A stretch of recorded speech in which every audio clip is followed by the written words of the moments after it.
Sure.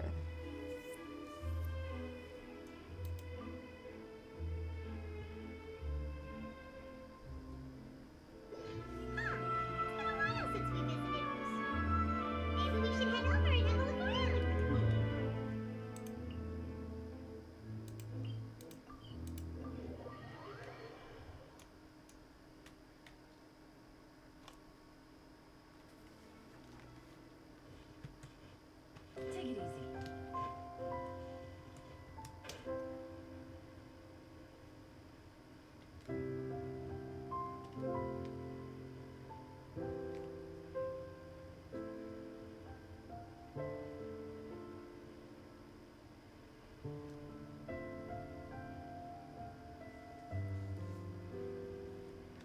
Hello?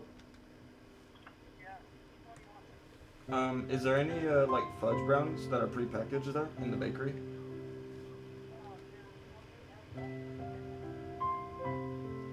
Oh, the bakery is all cleared out?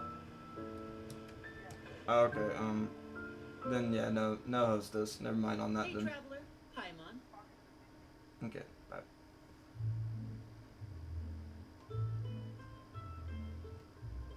The bakery's all out. There's nothing in the bakery. I find that a tad hard to believe, but it's fine. You know what I mean? No, like, me too. I was like, okay, give me fudge brownies from the bakery. And he got... You see, Yeah. that was a little weird. No tip for this one. If he would have tried there, maybe he would have got two. I'm kidding. Oh, Paimon knows that voice. Over here.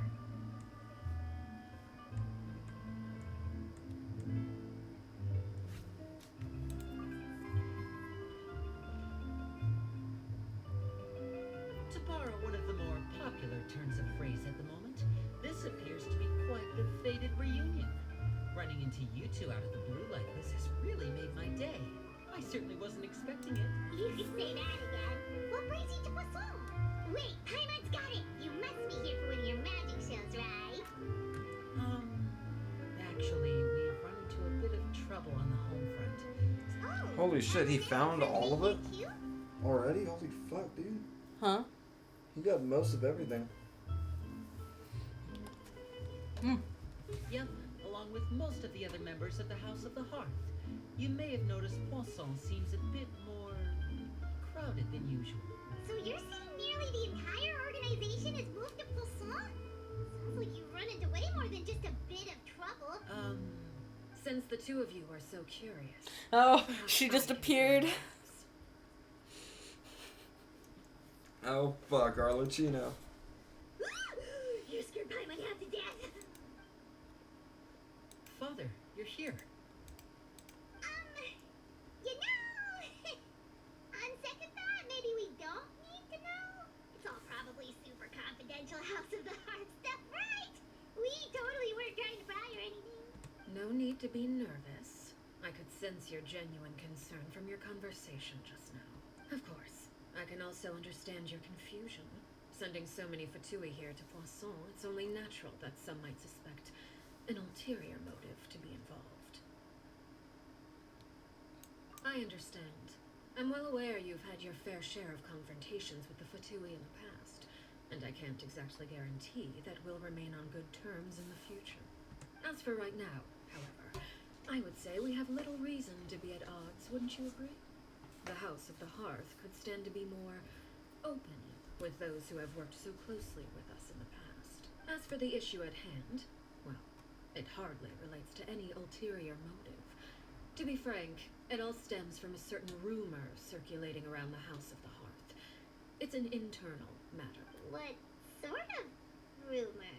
A rumor that a certain phantom child is hiding away in the House of the Hearth. Some sort of ghost story? A phantom child? Ooh, just hearing the name is giving Paimon the creeps.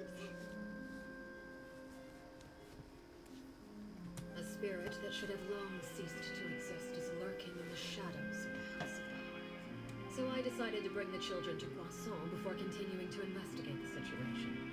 I expect I should be able to track down the spirit fairly quickly. After that, it's just a matter of resolving the situation if you will. It shouldn't be much trouble at all. If you're curious, or if you still have some concerns, it might be advisable to stick around for a few days. I'm sure the children would be exceedingly pleased to welcome some visitors. Lenny, I'll leave you to entertain our guests. I have some matters to attend to. Of course, Father.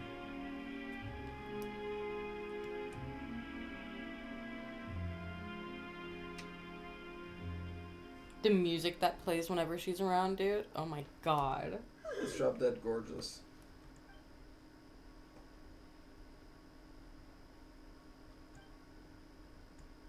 It has long been a dream of mine to invite you to our home and introduce you to my other siblings. You're quite well known in the organization already. A lot of people, if you're willing, why don't you stay a while and have a little chat with us? Alright. We don't have anything else to do right now anyway. But let's be clear, we're just gonna be there as guests, okay? Don't get any funny. Oh, wait a second. If we're your guests, that probably means we'll be treated to lots of... Of course. During our stay in Poisson, we've been helping out the locals with some fishing. We bring in quite the bounty every day. In fact, today's the perfect chance for me to show you what I can do in the kitchen.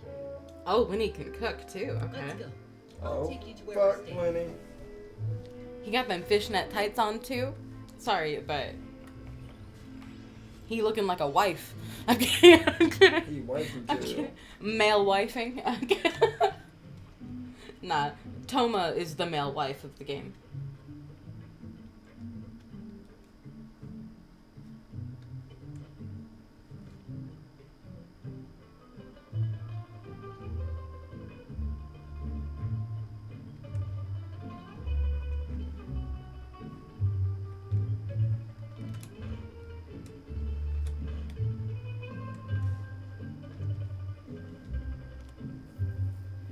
We rented this house from one of the locals to use as a temporary base.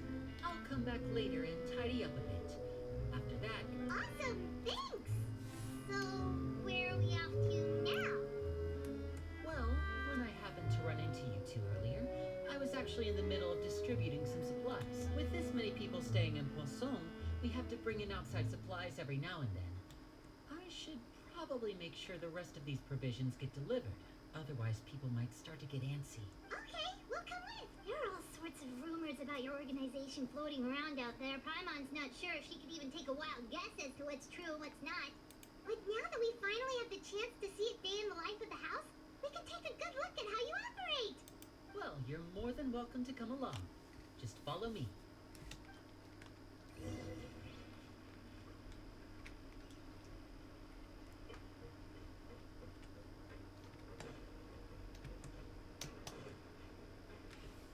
Okay. Sometimes we don't do things with writing. Sometimes we need My contraptions are calibrated. We may now depart. mommy. You know? Sometimes we just need it.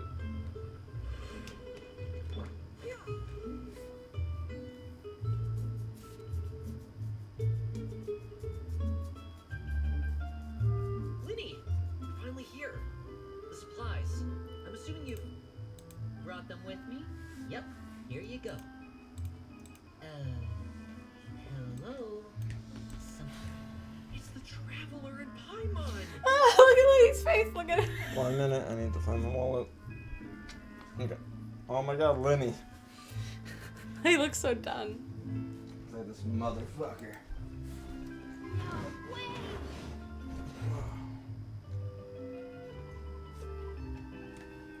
Need caffeine. Hurry! The Traveler and Paimon are here! It shall be here soon.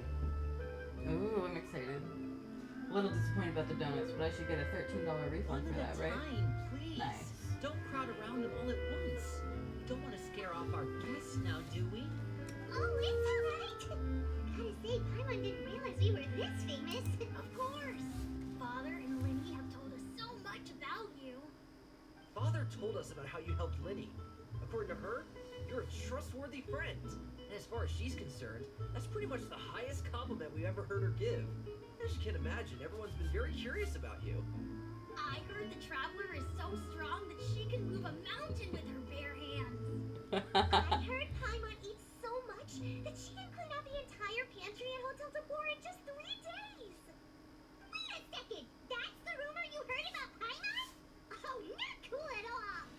Not cool at all. Oh, wait.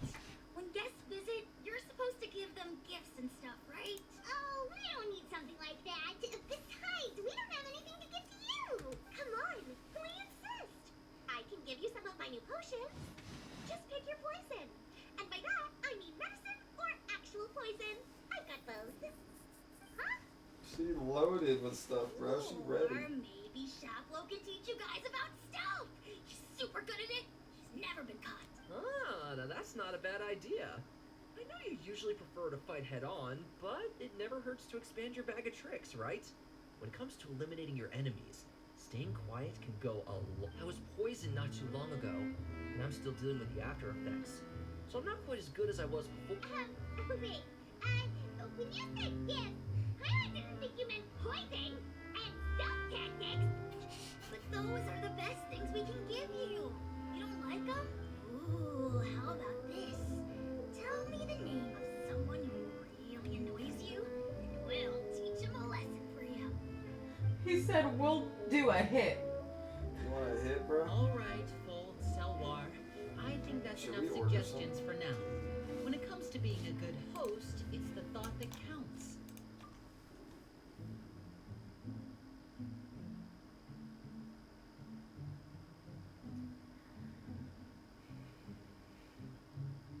We don't have. Yep, spot me. But that would mean no Prima Gems.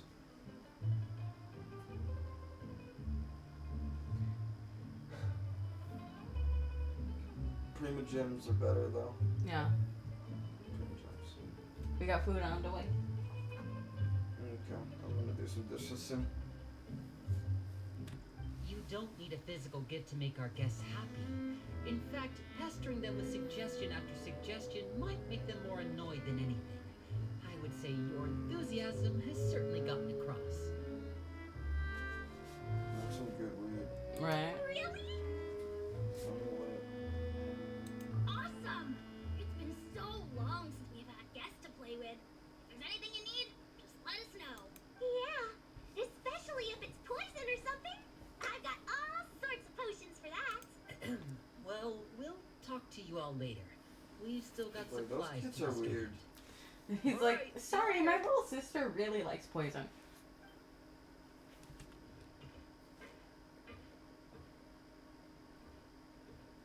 Bye.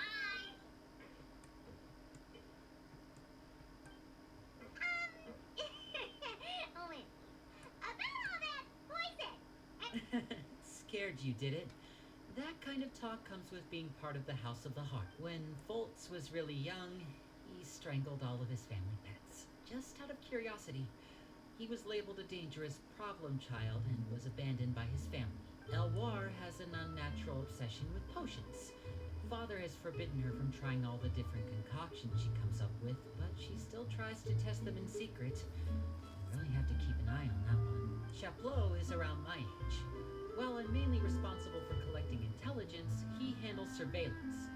He's very passionate about his work and has no reservations about taking on some very difficult missions. I know you two probably aren't used to that kind of talk, but I can promise you they only had the best of intentions. Things like stealth tactics and developing different poisons, they really mean a lot to them. They were just trying to share the best of what they could offer, that's all.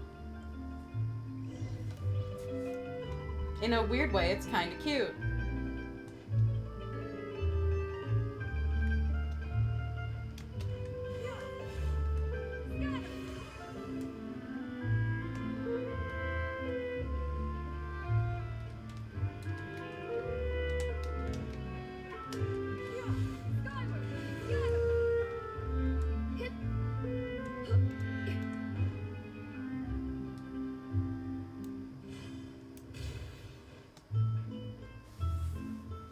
Billy-o, supplies are here.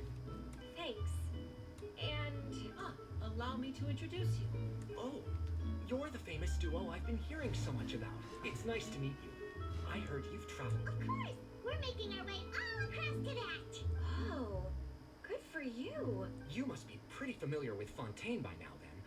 Have you seen the new opera? Oh, this is the first we've heard of it. It seems like it's going to be fantastic. From What I've been able to tell from the posters, anyway. You should definitely check it out if you have the time. Oh, and there's the Blind Maiden, too. That one is supposed to have audience interaction. Seems pretty interesting. After this mission is over, I think I'll go get a manicure. Oh, maybe I should dye my hair. Is it just Paimon, or do these two seem much? I heard that. Oh! Oops. I'm guessing you're referring to Foltz and the others? Yeah, we're definitely not all like them. I bet those crazies are practically foaming at the mouth right now. I'm sure they just can't wait to get back to Snesh Nine. That's enough, Filial. Don't talk about family members behind their back, right? Whatever. Let's go. Guess this is goodbye then.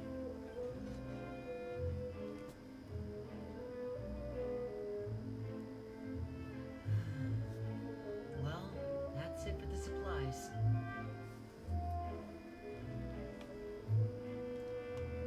Well, they didn't seem too happy with each other. Seems like there could be something more going on here. You're right. We're only here as guests after all. Oh, Winnie's getting...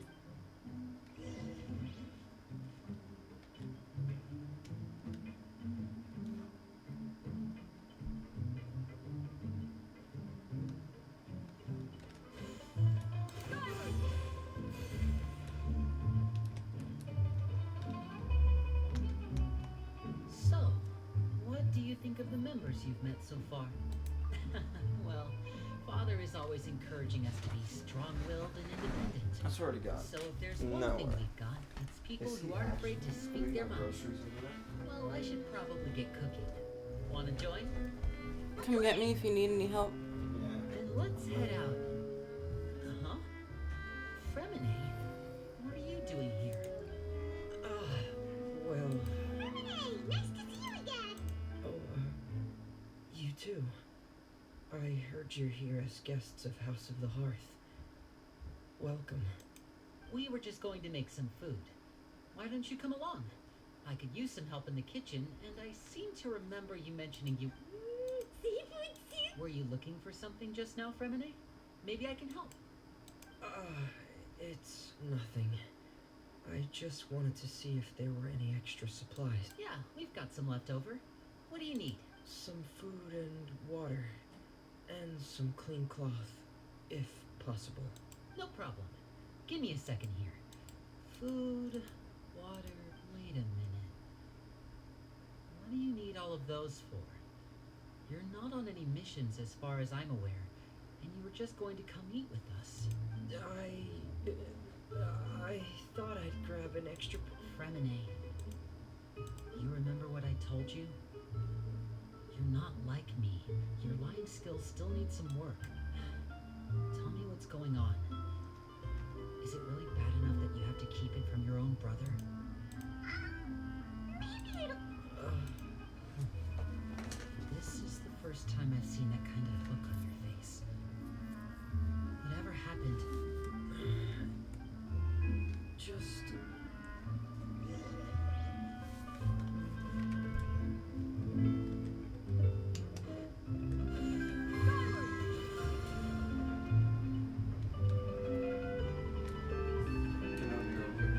quick? Yeah.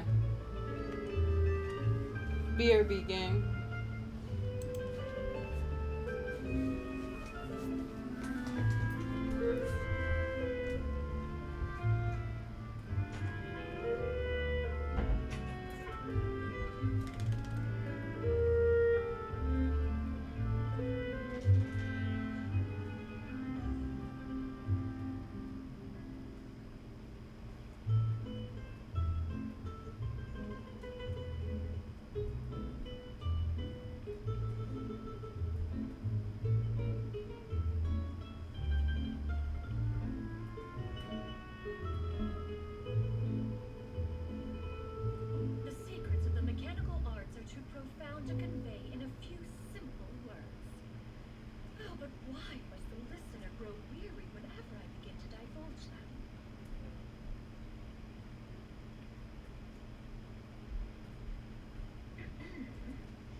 and all things are made new, as buds in the spring. This is an auspicious era for humanity.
The secrets of the mechanical arts are too profound to convey in a few simple words. Oh, but why must the listener grow weary whenever I begin to divulge them?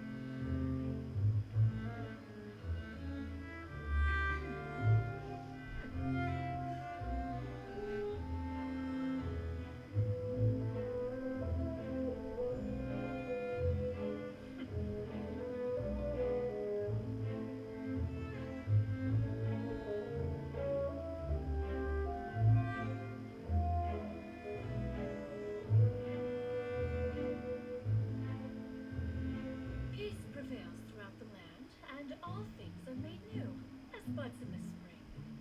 This is an auspicious era for humanity.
if you are presently unoccupied, perhaps we could stop a while at one's abode for some repose and conversation.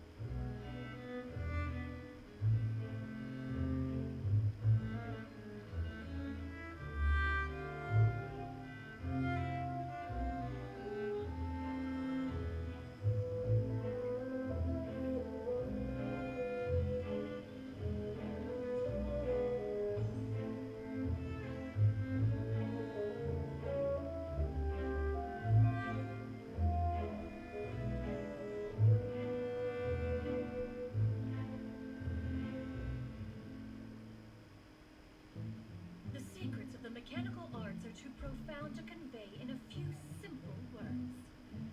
Oh, but why must the listener grow weary whenever I begin to divulge them?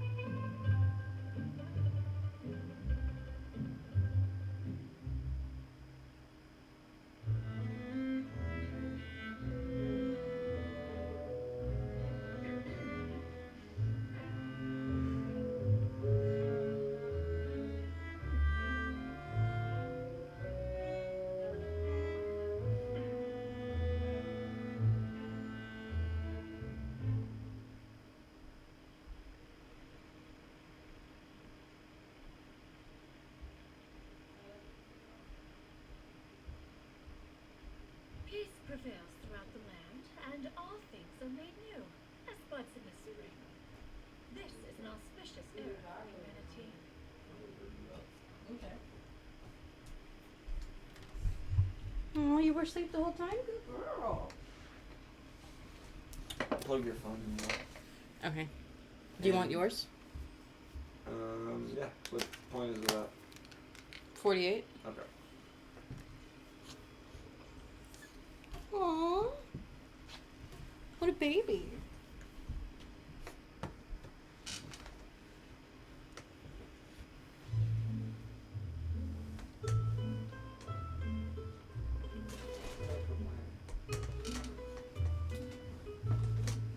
Ugh.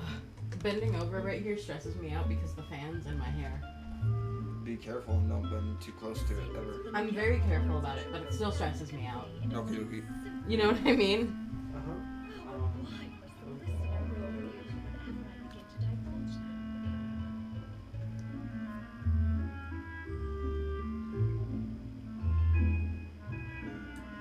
I'm gonna do dishes and make dinner.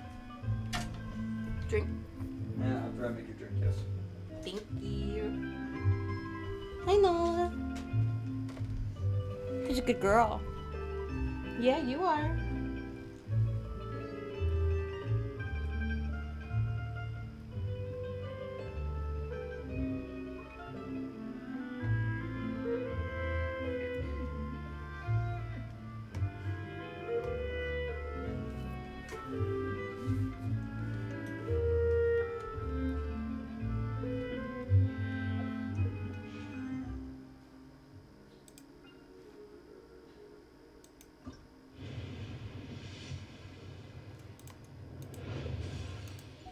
I don't know why I did that. I don't know why I did that.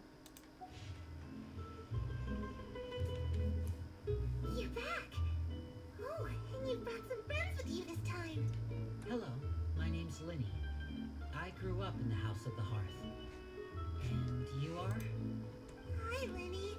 I'm also a child of the House of the Hearth. Just like you. You can call me Clairvy. Clairvy? It's nice to meet you. Does that name ring any bells, Lenny? No, not at all. That's not a name we have on our roster, I'm sure of it. What I'm not sure of, though, is how she managed. She must be the phantom child Father's been searching for. From the looks of it, I'm guessing. No, I haven't told anyone. For how long? About half a month now. So ever since we got to Poisson, then. Do you have any idea what you're doing? I know what I'm doing. Really? Because from where I'm standing, it looks like you're hiding the very person Father has been trying to find.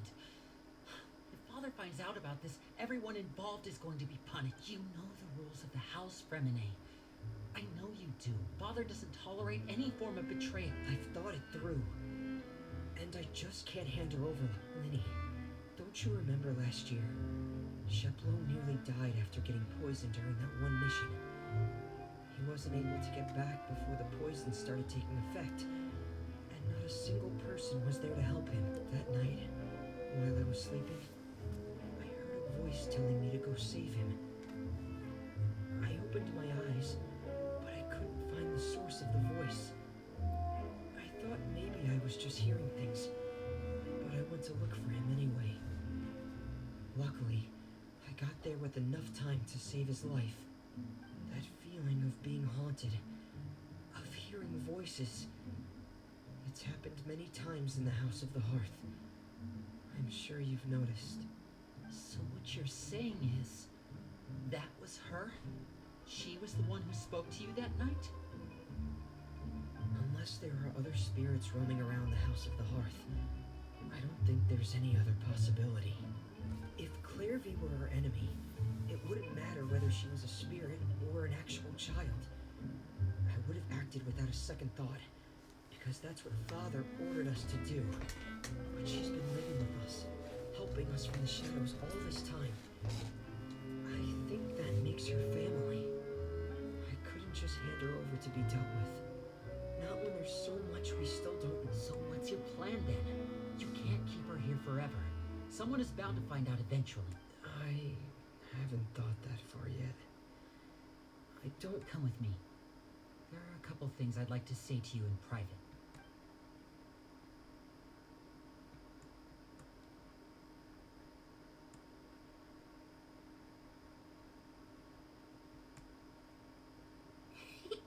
Those two sure care a lot about each other. Well, they got a funny way of showing it. From where Paimon was floating, it sure seemed like they were about to bite each other's heads off. No way. They have a really deep bond. I could tell right away, because I also have a friend like that. Remember the little girl from Arlecchino's trailer? Or the animation? Take a drink of that before it gets too... Like, drink a little more so it doesn't, like, spill. There you go. Now it's more comfortable to put somewhere. But you remember the little girl from the animated short with Arlecchino? That's her. I know. I know the story. Oh. Like I said, I spoiled it for myself. Oh. So go ahead and... Sorry, Liddy. Oh, really? You didn't mean to? Because I, for one, wish you did. Focus on doing dishes and making our dinner. Okay. No. But then I'll come smoke with you. You didn't Alright. call me Linny. You called me brother, just like Lynette. We grew up together, the three of us. We were all orphans, all rescued by Father. Of all the siblings in the House of the Hearth, I think our bond was the closest. Later on, when you started calling me Linny, I wasn't actually surprised. After all, Lynette and I are related by blood. We've had to depend on each other to survive long before we joined the house. Linny, The darkest and most difficult moments of my life happened before you and I had ever met. I'm sure that's true for you as well. Even so, Fremine, we've stood by each other for all these years now, and to me, that means more than blood. You and Lynette are the most important people in my life. No one can replace you. So I won't let you face anything alone. Not if I can help it. Oh, looks like things are getting kind of heated between Linny and Fremine. Maybe we should go check on them. Oh, it's raining. I should put my clothes away.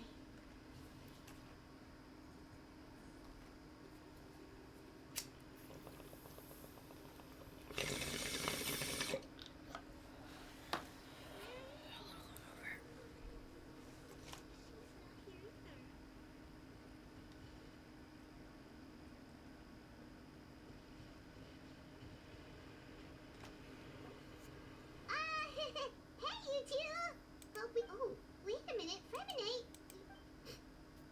Everything's fine. Well, we're all friends here, right? It's just a small family dispute. It's not something our guests should trouble themselves with. In fact, it might be better if your stay ended here. What are you getting at, Traveler? When guests are around, families are often on their best behavior. And any disputes are less likely to escalate. That's what you're trying to say, isn't it? I just... Thank you. I was really hoping to keep you out of it. But even if I could think of some other reason to turn you away, I'm not sure I could convince you. I know things could turn dangerous, so I promise you this. From now on, I'll protect you like my life depends on it. Me too. Well, back to the matter at hand then. If we don't plan on handing Clairvy over to Father, then our only other option is to solve the mystery of her identity before Father is able to track her down.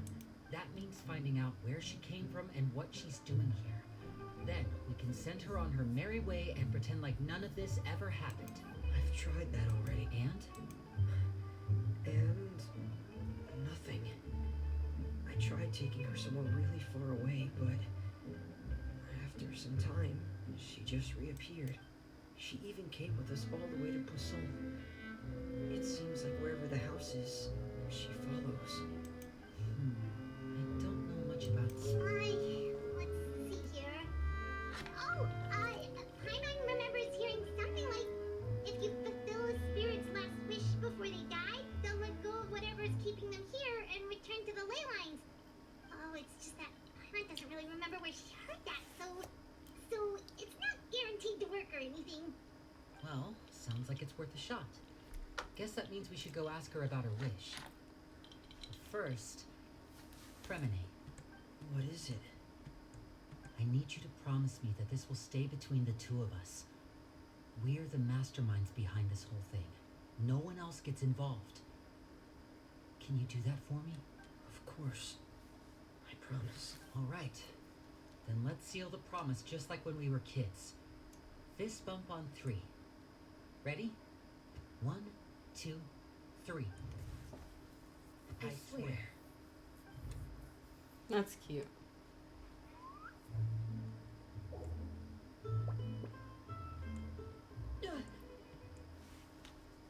Whoa! Lynette! But what a surprise! What brings you here, dear sister?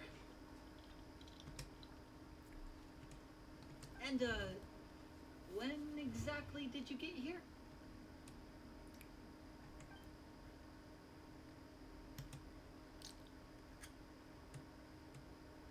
You're an idiot, brother. And you too, Fremine. You 3, Traveler. And you 4, Paimon. Wait, what did we do? I've seen Clairvy around the House of the Hearth before. I hadn't seen her in Poisson, so I figured she must not have come with us. But it turns out, you were just hiding her. I heard you talking about your plan. Rather than steering clear of the situation, I'd rather fully join in.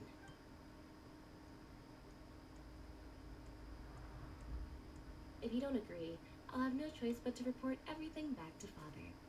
Simple as that. You're not giving us much wiggle room here, Lynn. Well, I guess we're all in this together then. After we talk to Clairvy, we'll figure... There's no time to lose. Let's go.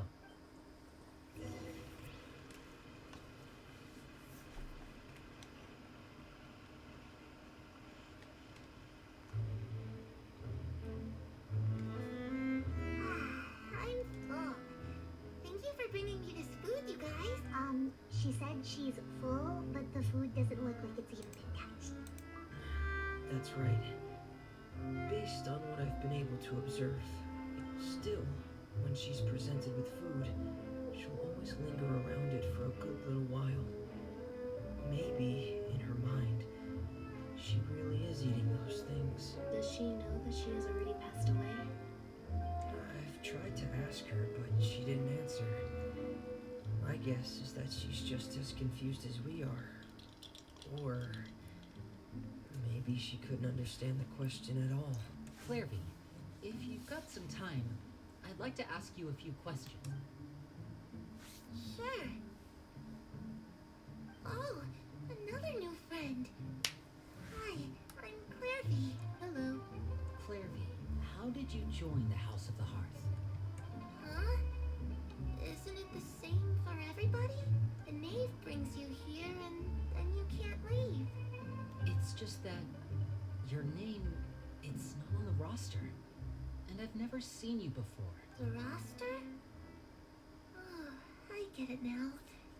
I think there might be some things you don't know about this place. The people in charge, they're not as nice as they look. They say they keep a roster, but it's not complete. There are a lot of people who aren't on it, and never will be.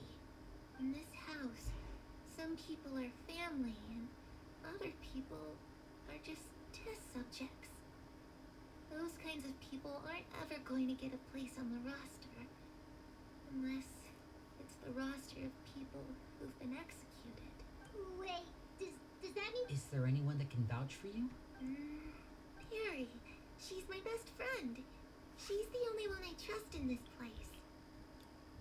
Have either of you heard of that name before? Shout out to Asian people and their food, bro. Me neither. Like, whenever you do dishes from Asian people, it smells good. That is true. Yeah. I know, like, for real, I was, like, washing our dishes when we had, like, meatloaf the other night. That shit stunk like ass. And then we had, like, the bibimbap, and then, like, the soy sauce and all that. When you're cleaning it, it smells delicious. It's Honestly, like, bro, it's all the spices and oils. it's like, man, this is great. The oils also make it easier to clean. How are you doing? I'm doing good. This is interesting. You already saw it, though. I know the story, but I just want to know your reaction. I just didn't want you to, like, waste time telling me and enjoy it more. Oh, okay. That's what I meant by that. Fair enough. When Lynette showed up, that shit was funny. I mostly remember the fight with Arlecchino, though. Okay. So you can tell me stuff if you want. Well, in the beginning, Linny and Fremine make a promise to keep it between themselves. And then Lynette appears and it's like, promise. And she's like, and they're like, whoa, where'd you come from? And she's like, you're an idiot. You too, Fremine. You 3, Traveler. You 4, Paimon. You're all idiots. And she's like, I'm going to join you. Otherwise, I'll just tell Father what happened. Oh. I love Lynette. I did all of her character hangout quest, like all 5 endings Already? God damn. I did them all in one sitting because Lynette's it was amazing. really good. She's one of my favorite characters. They do her justice. Clairvy, Perry. Neither of those names are on the roster. But it seems like she's telling the truth. Either that, or this kid's already got a bag of tricks bigger than mine.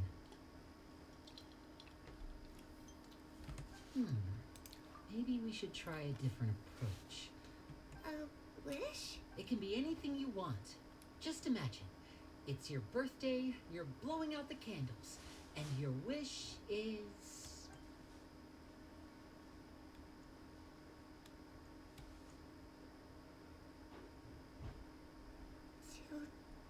To go outside, where the sun can find me. That's it? Well, that sounds easy enough. Sorry, I got sick of seeing this room, so I'm just gonna do this like 1 quick second. Mm-hmm. Turn it up. No one can get out of My noise is gonna be loud.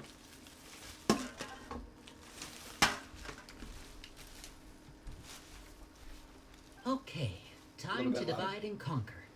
Listen up. I've A got little a bit plan. louder. Trust me. I'll try and find a way to use basic illusory magic to take Clairvy outside and bring her somewhere with sunlight. Lynette, try and find the list of executions that Clairvy was talking about. See what I mean? And see if her name is on it. Fremine, you stay in Poisson. We can't be the only ones who've had run-ins with Clairvy. I need you to collect intel on everything she's said and done. Understood. I'll try my best. What about us? What? I really appreciate your willingness to help, but this is a family matter. think. Since Father considers you to be guests, maybe you could stick by her side for a little while. You don't need to do anything except keep up some nice, casual conversation. Okay, you're good. Turn it back to you. I'm No, on no, no. You want us to distract I'll give you a magic bird. If Father suspects something, all you need to do is release it when she's not looking, and it'll alert me that something's wrong. Of course, that's only as a last resort. If Father doesn't seem to notice us, there's no need to make contact. We'll reconvene here tonight after all's said and done. If the worst case scenario happens and we're discovered, just tell Father everything. We're not going to let our guests get punished for our own actions. That's where we draw the line. You too. Okay, this is where we part. Father should be at the beach nearby.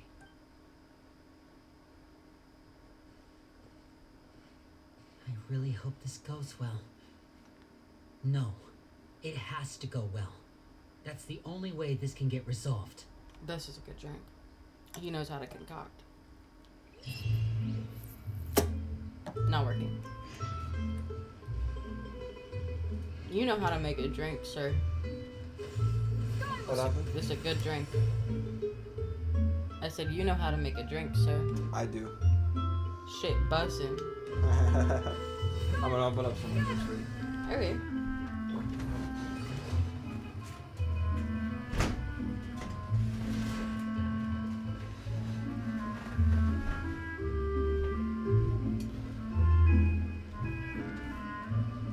In truth, considering there's a fight for this, I should probably put Raiden on the team.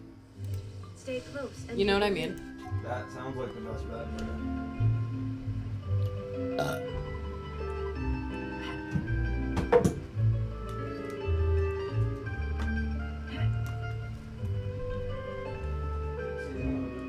Yay.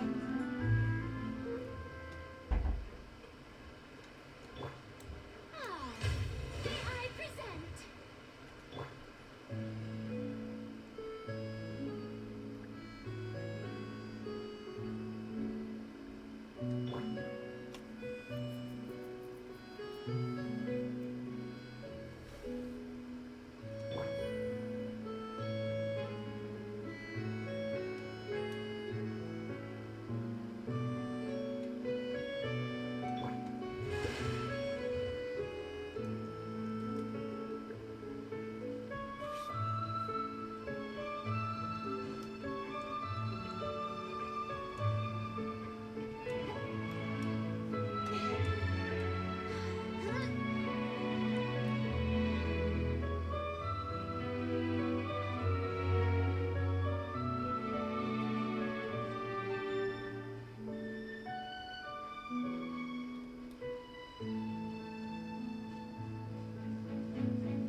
Child.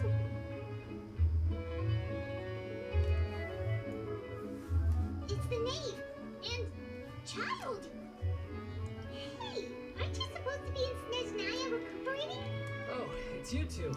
I didn't expect to run into you here. I was unconscious for quite a while after the fight in the Primordial Sea. After I woke up, I realized I couldn't have that now, could I? Not when I've still got unfinished business here in Fontaine. So, What sort of unfinished business are we talking here? it has to do with Skirk, my master. I still have so many questions for her. Without any other leads, all I could do was ask the knave to help me track her down. She must have left behind some traces from her time in Fontaine. Oh, okay. So, have you found any clues? Unfortunately, no. While the House of the Hearth is adept at collecting all manner of intelligence, certain existences can still manage to escape our purview. Basically, unless Master feels there's a need to meet with me, she's not going to be found. But that problem has an easy fix. I just need to become stronger, and then... Paimon thinks you should focus on getting better first. The worst of it is over. It's all thanks to that one kid from the House of the Hearth. Elwar, I think her name was. She gave me a bunch of random potions to drink. They didn't go down easy, let me tell you. Pain and chills all over. But they really did help speed up my recovery. And that's good, because it looks like I really do have to head back this time. The old man's been putting the pressure on me. He sent someone to tell me I'm needed for some sort of project. Project Stuja? Yeah, that's the one. I heard Regrator's involved too. I'm not looking forward to having to listen to all his monologuing, that's for sure. Hey, maybe you could think of a way for me to stay in Fontaine for a little longer. Helping Linny and the others brush up on their fighting skills would be far more interesting. If you and I could spar, that would be even better. I've been waiting for a chance to see you go all out. And what a sweet little daydream that is. But I also have a role to play in all this. I'll be leaving Fontaine shortly as well. Besides, considering how little they see fit to step outside the homeland, being called on to return to Snezhnaya by such illustrious dignitaries. What a great I'm honor. forgetting all kinds of shit. Wouldn't you agree? When I Forgetting can all do without, kinds of I'd shit. say. You got this. You could also add unfiltered ones in the Discord if you want people to talk to. It's okay. Does it kind of seem like they're... I'm just happy to do the quest. Good of you. I love you. I love you too. So, dear guests of the House of the Hearth, to what do I owe the visit? Well, right. We're super close to Linny and the others, but we still don't know much about you. Is that so? Introductions have already been made, have they not? Oh, well, you see, there's only so much you can learn about someone from a short introduction. At least tell us something a little extra, like, why do you call yourself father? Good question. I'd also like to know. The fact that you have to ask tells me our intelligence work has been quite successful. Telling you the answer to that question would only serve to undermine that success. And we can't have that, now can we? Spoken like a true diplomat. That was some expert sidestepping right there. Well, if there's nothing else, I think I'll take my leave. I still have a small matter to resolve at home. Wait, don't go!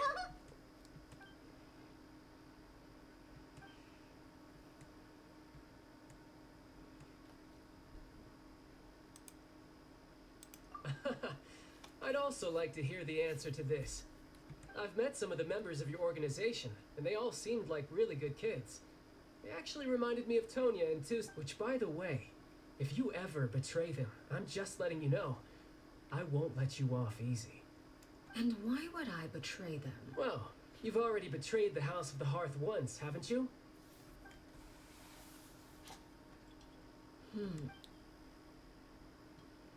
Okay, I admit. That's just what the old man told me. The rooster, I mean.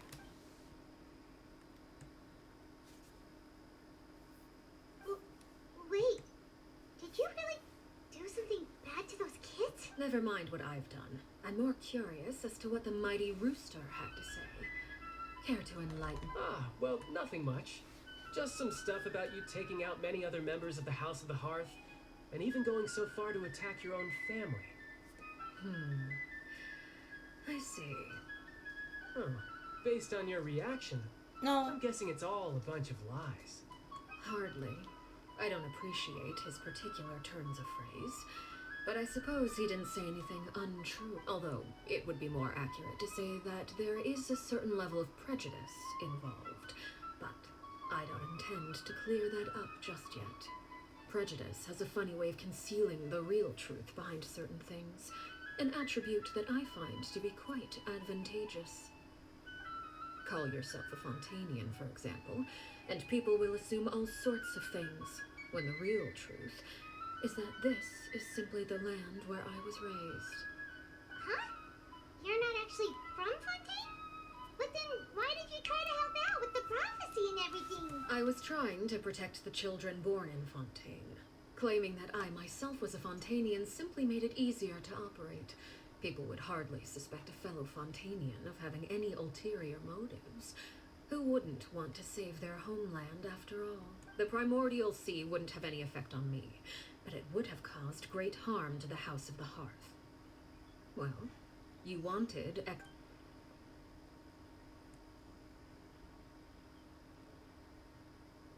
So, you stayed in Fontaine for the kids. I guess I was wrong to believe you'd betray them. Apologies.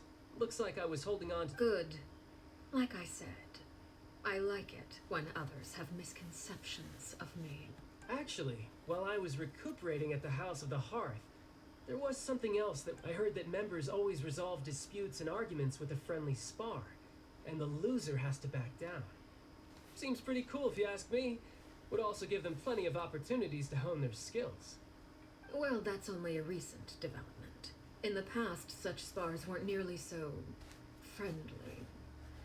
The losing party would lose everything, including their life. They were that high stakes? Whew, at least that's not a thing anymore. Well, the current atmosphere's not half bad. I'm a bit jealous, actually. You've got so many family members around you, and you even get to live with them. Having a lot of family around means dealing with a considerable amount of bickering and scheming. Once Tonya and Tusser enter their rebellious phase, I'm sure you'll understand. Just imagine. Tusser becomes obsessed with plucking out strands from a rooster's mustache, or Tonya decides to dye her hair 42 different colors. Okay. I get the picture.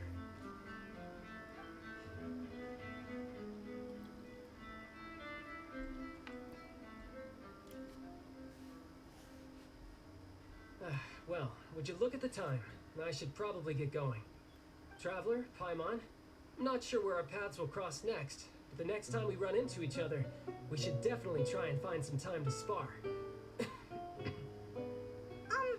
Again, maybe this is a conversation we can have when you look less like you're gonna keel over. All right. Well, thanks for everything, Arlecchino. No thanks necessary. You also played a part in obtaining the Gnosis. I would say we can call ourselves even. I like the sound of that. Well, I'm off. See you all some other time. We should probably get going too. Do you want to head back with us? Oh, you want me to leave so soon? Oh, I'm rather enjoying the evening breeze. If you don't mind, I think I'll stick around for a bit. I have some things to think about. Apologies for not attending to you like a proper host. Please forgive this slight. I do hope you'll have a pleasant stay. We managed to keep her distracted until nightfall. Good thing Child was there to keep the conversation going. Oh. Cool.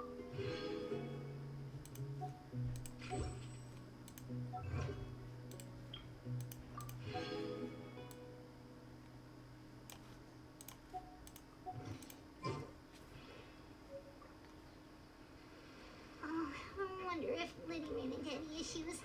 Let's hurry back and see how everything went.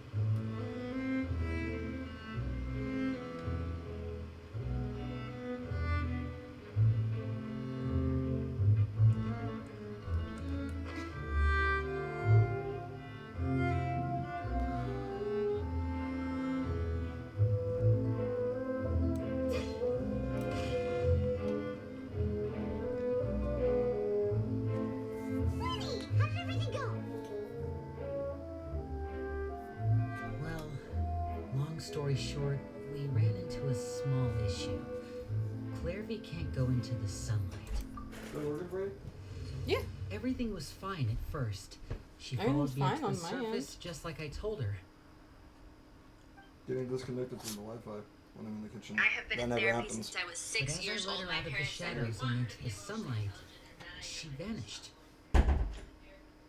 I turned around and there she was, standing at the edge of the shadows, silently watching me.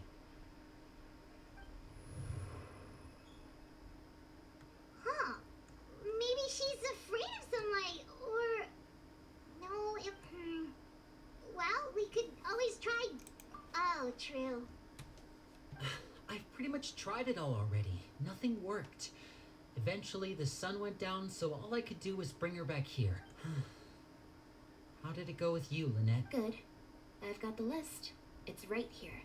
Really? Well, what are we reading?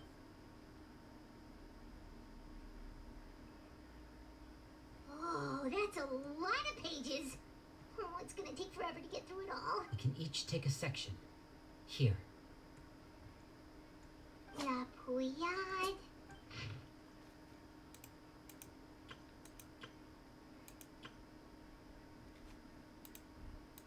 Oh, yikes. That Aurere guy has a huge scar on his face. He's kinda giving Paimon the creeps. Ah, I've met him before. The scar is from an injury he received during a mission. I still remember him joking with me about it. He said any future lover would take one look at him and then lose all interest. Did he say anything else? Well, I asked if there was someone he was interested in. He said no, and that's where our conversation ended. It was only later that I learned he really did have someone he liked. He risked everything to escape so he could be with her, but it didn't work. One day, Father asked to see him, and, well, I never saw him again after that. Wait, so that means the knave, she... It may seem cruel, but it's just one of the rules of the house. Betrayal is not to be taken lightly. We know too many secrets to come and go as we please. So, if you do try to leave, you pay with your life.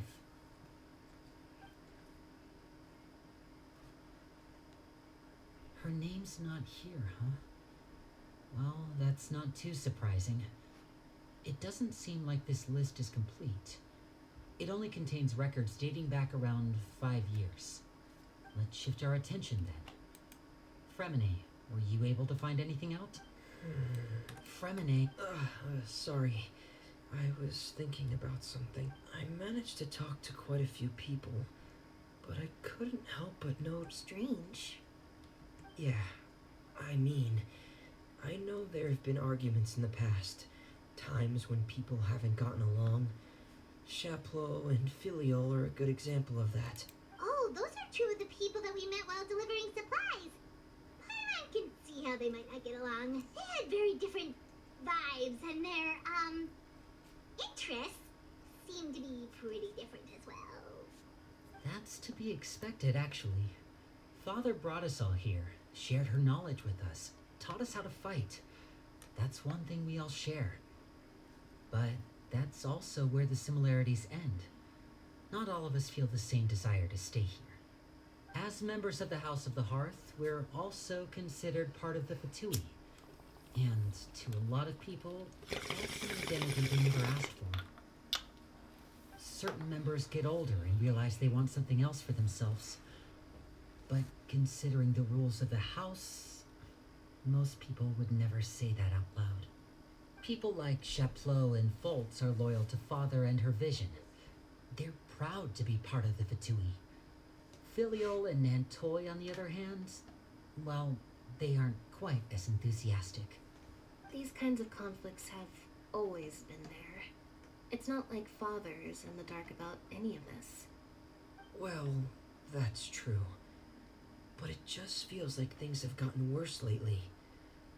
Filiol and the others, it seemed like they were meeting in secret to talk about something. I can't say for sure, but I think they've met Clairvy. You think she's been inciting them to act out? No, not exactly. But I wouldn't be surprised if she said something to them about the darkness in the house and how deep it runs. She's told me about it before. Experiments being run on children. People being used as pawns on the battlefield without so much as the strength to survive. And they just believed all that? Without any evidence? Clairvy's words probably gave them the excuse they were looking for. Whether they actually believe them to be true is secondary. This is all because of Project Stuja, isn't it? Whoa, hold on a second. What's this Project Stuja all about, huh? This is the second time it's come up now. Sorry, but I'm not sure of the details either. I only know what Father has told us, which is that it's something the Rooster and Regrator have been working on together. Apparently, it has to do with the Fatui's strategic plan for the future. Because the House of the Hearth was so successful in obtaining the Gnosis, we now have the honor of playing a key role in Project Stuja. Wait, but isn't that a good thing? Key role is just another way of saying dangerous role. To us, the whole thing is an inconvenience. Father thinks so too, but she's in no position to refuse. Their plan isn't exactly unreasonable, and they've been funneling the house a lot of funding. It's just that we'll lose a lot of members in the process. Participating in the plan, it's an honor in name only. What they're really trying to do is subdue us.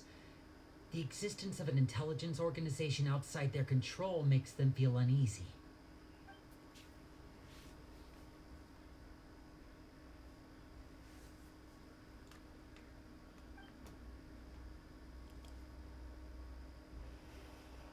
Okay, super complicated top secret Fatui business aside, what does all of this have to do with the conflicts you were talking about earlier? Paimon doesn't get the connection. External pressure has a way of exacerbating internal strife. You can't overlook the power of fear either. People are afraid of dying. And that fear is often the impetus for a lot of stupid decisions. I thought resolving the Clairvy situation would make everything go back to normal. But it looks like things are more complicated than I thought. If we leave Filiol and the others to their own devices, sooner or later, Father will be forced to take action. We can only focus on one situation at a time, brother. You're right. Even if we confront Filial and the others, it won't do any good. Well, it's getting late. We should head back. Lynette, you stick with me this time. Fremine, keep a close eye on Filial and the others. Make sure they don't do anything they'll regret. Good work today, everyone. Have a good night, and I'll see you tomorrow.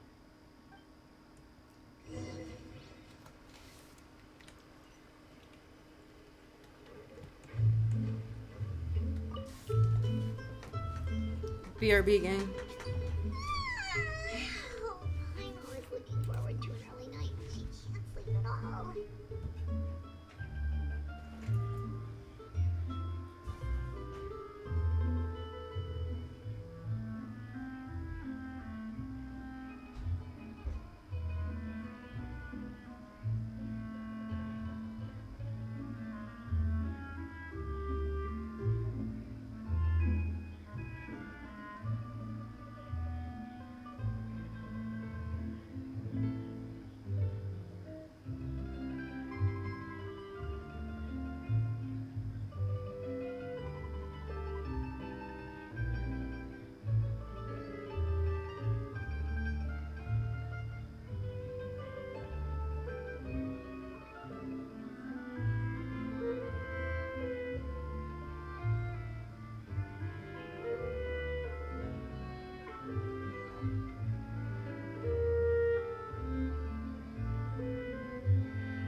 Alright, gang, I'm back.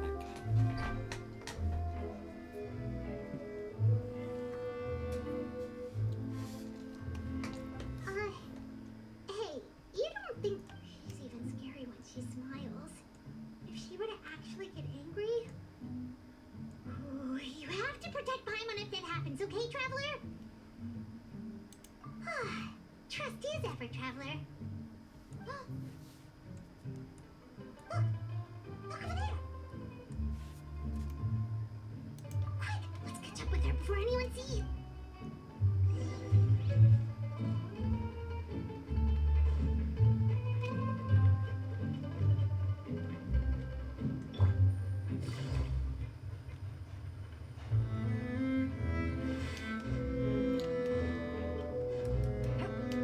Over there!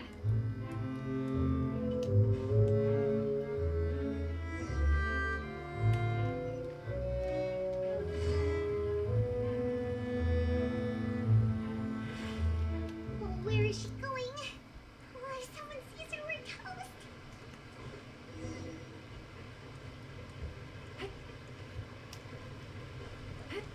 Hey. All dishes are done. Nice. I guess Katy Perry said she was a lesbian a while ago, and now she's saying she's not. And LGBT community is going nuts about it. Everyone's going nuts over JoJo Siwa saying she invented gay pop too.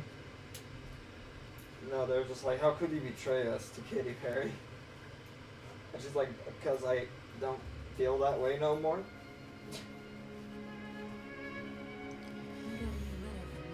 Oof. It's kind of funny. Because like, she's just awkwardly replying to them, and they just keep getting madder. Katy Perry's always been kind of weird, you know what I mean? I don't know what to make of her.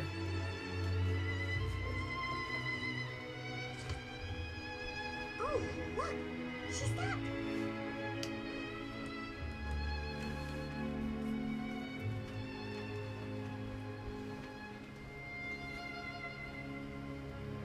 Clary! Shh. I opened the window while no one was looking. Look how pretty the outside is. If only I could have more than this. You probably think I'm being silly, huh? All this hopeless resisting. Instead, please, help us get on the same page. Okay. We need you to tell us what you know. Can you do that? Sure. Although, after you hear all this, everyone in this family is nothing more than a tool. Something to be used and exploited. We're all expendable. Including me. As long as you're useful, you get to stick around. Lose your value. You're handed over to the doctor, experimented on, and given a fate worse than death. I've seen it happen again and again, and I've had enough. You're saying the knave did all that? It's just, that doesn't seem like something she would do. She's scary and all, but it seems like even she has lines she wouldn't cross. I knew you wouldn't believe me. Everyone thinks she's a good person. They all think of her like a real mother. Mother? But she doesn't deserve that title. She's disgraced it and tarnished it. And if I had things my way, I'd never see her again.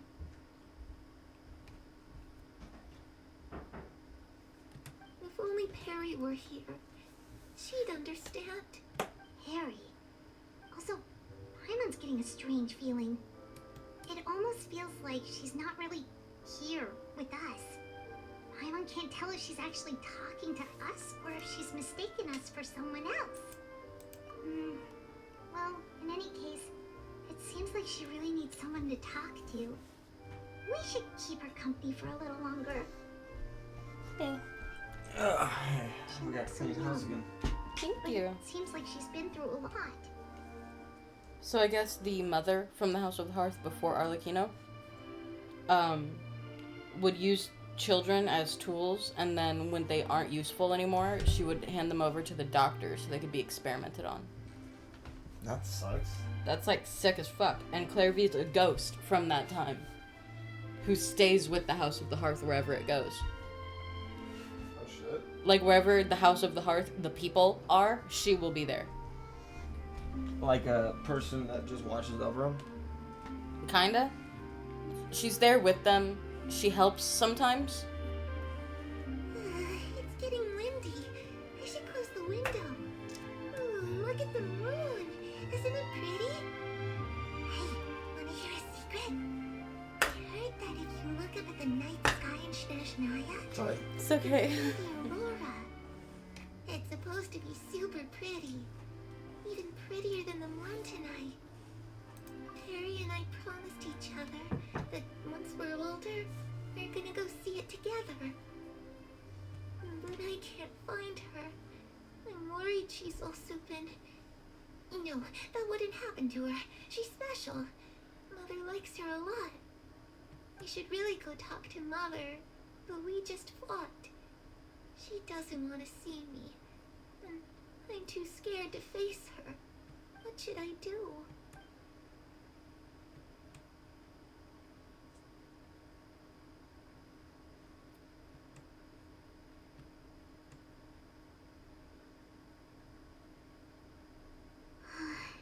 My mom really doesn't understand what's going on with her.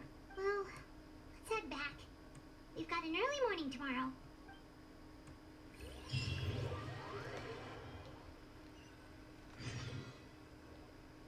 All right, looks like we're all here. Let's go in. Oh, I might take a shower What soon. is it? If you want to, I haven't took one in a while. go for it. Yeah, I'm gonna go take one actually before I start. Okay. What makes you ask that? Well, we kind of ran into Clairvy last night, and that's what she told us. We met the doctor back in Sumeru. He's super dangerous, and he's done all sorts of bad... It's possible that Father and the Doctor have had certain dealings, but I don't think Father would work with him. We're not really on the same side, so there's not a lot of trust between them. It doesn't exactly set the stage for a successful partnership. I did hear, though, that when Father first became a Harbinger, the Doctor offered to work with the House of the... Father rejected most of his proposals, except for one. Secret experiment? Could that be what Clairvy was talking about? I don't think so.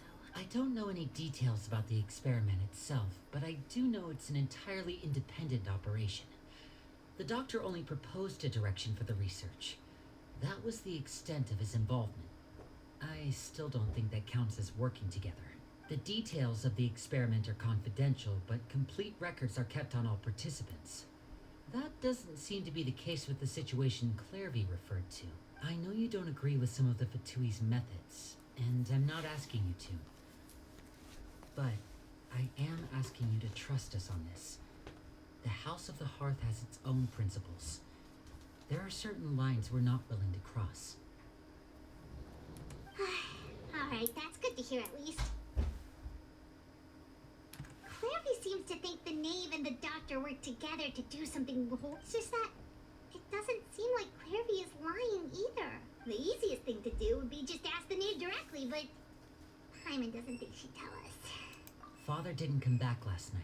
She's probably still near the shore. We'll be counting on you to distract her. Lynette, you're with me. Fremine, all right. Let's get to it.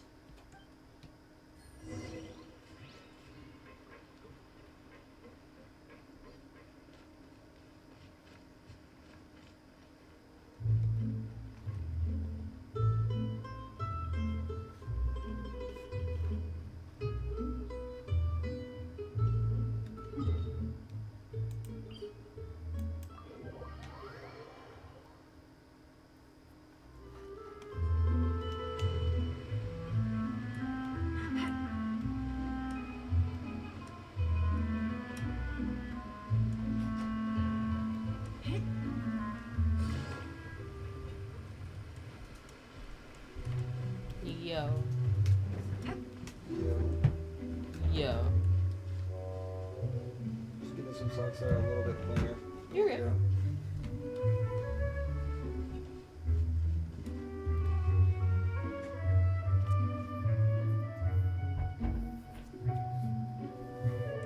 Oh, it's you two again. I must say, you look a bit pale. Did you have trouble sleeping last night? A little. Perhaps if you had less on your mind, you'd be able to absolve yourself of such troubles. So what are you planning to do now? Catch up on some sleep? Although I must profess to being curious. Without child here, how do you plan on distracting? Us? Distract you? A good one. But no, we were just here for a chat. Looks like you could have used some extra time to think. No matter. If you don't have any other plans, why don't you accompany me? Don't worry. I'll be sure to steer clear of any scheming children. The ocean breeze is sure nice today. Children always think they can hide things from the grown-ups. But nothing gets past me. Least of all a little scheming. I think I'll let them have at it for a little longer. I can be very patient. Well, I'll leave you to think things over. If you're so inclined, meet me outside the Palais Mermonia. Good things come to children who do as they're told. So I do hope you decide to tag along. If only for your friends' sakes. I'll do whatever you tell me to do. I'm sorry, Father. What should we do? I'm stoned. Oh my god. Thank you for the raid, 90J9876. How are you? Thank you so much for stopping by. You just scared the hell out of me.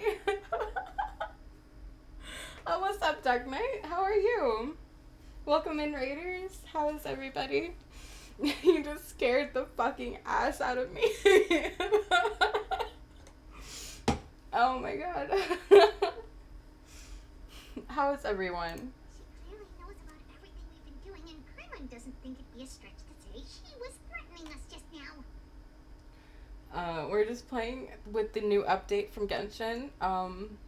Yeah. Having a lot of fun. Playing games right now. No problem. Thank you for stopping by anyway. Hopefully he sees it in time. Well, we should probably head to the Palais Mermonia. Paimon doesn't want to find out what happens if we don't show up. Okay, then we probably shouldn't keep her waiting. It seems like Linny and the others are on thin ice, so let's do our best to not get them in I just rated the more first trouble. person I saw. Oh, no problem. No problem. Thank you for coming by.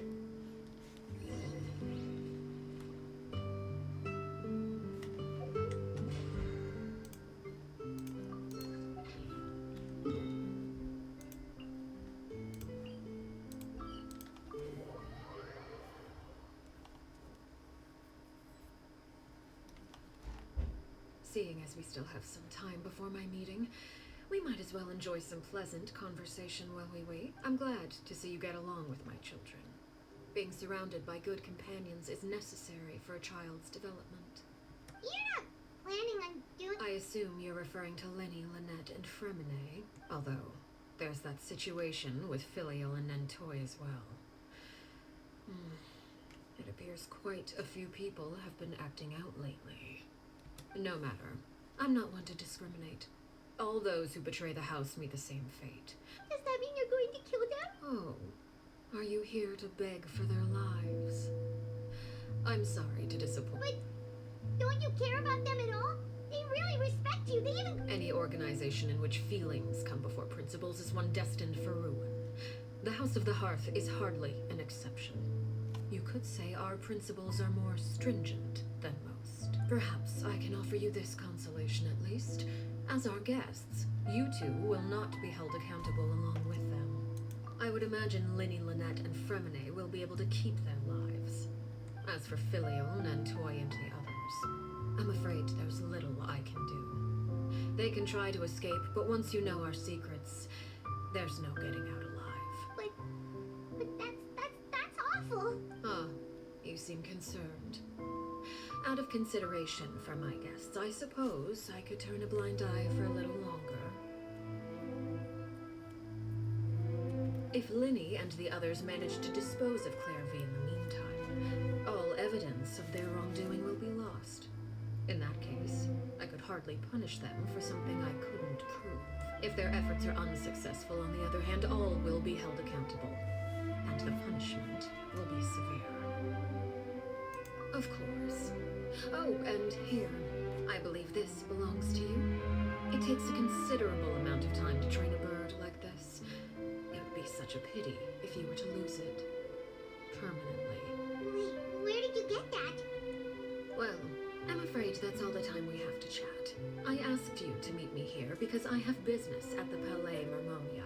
It has nothing to do with you, but I think it would be prudent for you to stick by my side for the time being.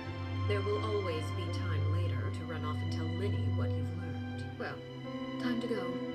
Looks like we wrapped things up just in time.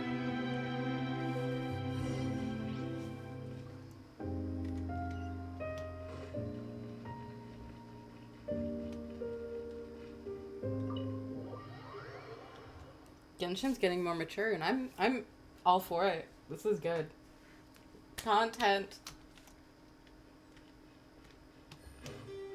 Is she meeting with Nouvellette?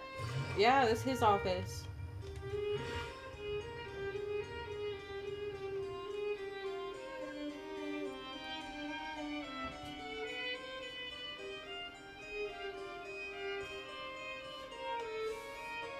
It's been a while, Monsieur Neuvillette, I must say. I wasn't expecting my meeting request to be approved quite so quickly. The Palais Mermonia operates with an efficiency worthy of admiration. It is only right that an esteemed diplomat such as yourself should be afforded the proper level of respect. Although, if I may speak plainly, I must confess that I did not anticipate we would have the occasion to meet again after presenting you with the Gnosis. I see you brought the Traveler and Paimon with you as well. If I may inquire as to the purpose of your visit. I'll be departing Fontaine shortly. There is, however, an outstanding matter that I would like to see resolved before I go.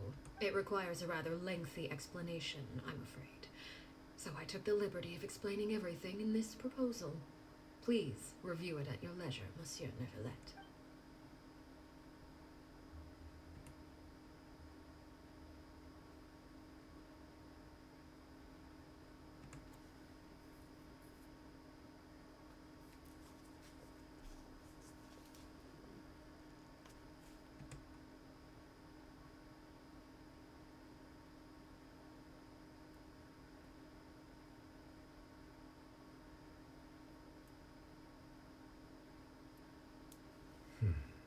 I understand your request. However, at the risk of causing offense, I must admit that I fail to see why you would wish for such a thing. I heard you have a certain fondness for water tasting, Monsieur Neuvillette. So allow me to use water as an analogy. A family is like a large body of water with countless rivers flowing in and out. As someone who watches over this system, I would hope that each river that flows from the source will eventually reach the ocean. Of course, objectively speaking, I know this is impossible.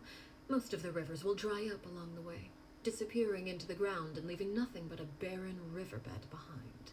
Not all rivers are destined to reach the ocean, but I would not see their existence rendered meaningless. I believe the water that flows within them is simply meant for a different destination, like a field in need of irrigation. Or perhaps the glass of a certain water-tasting enthusiast. Did you get any of that, Traveler? Your words paint an optimistic picture indeed. Allow me to remind you, however, few among us are willing to sip from a glass filled with tainted water. It may have been tainted at one point in time, but not to worry. I'll make sure it's drained of all impurities and returned to its cleanest form. I seem to recall there being a transactional aspect to your proposal. Perhaps you could expound on that? If you accept my proposal, Monsieur Neuvillette, I will gradually withdraw my forces from Fontaine, and, unless absolutely necessary, I will no longer carry out any special missions within Fontaine. I presume I can take your words to mean that, in the future, cases similar to the Tartuffe assassination will cease to cross my desk? Tartuffe? Ah, that thief who embezzled funds from all those charities, you mean? My deepest condolences to his family, but without any evidence, I cannot imagine how the house... Of course, if you accept my proposal, Monsieur Neuvillette, I'm sure certain measures could be taken to reduce the frequency of such troubles. You choose your words carefully indeed. In that case, I'm inclined to accept your proposal. My thanks for your generosity, Monsieur Neuvillette. With that settled, we should be going now. I took the liberty of bringing along 2 bottles of spring water from Snezhnaya for you to enjoy. I do hope I get the chance to hear your impressions. Perhaps at our next meeting, yes? Indeed. I trust you would not overlook your commitment in the meantime. All right, Traveler Paimon. Time to go.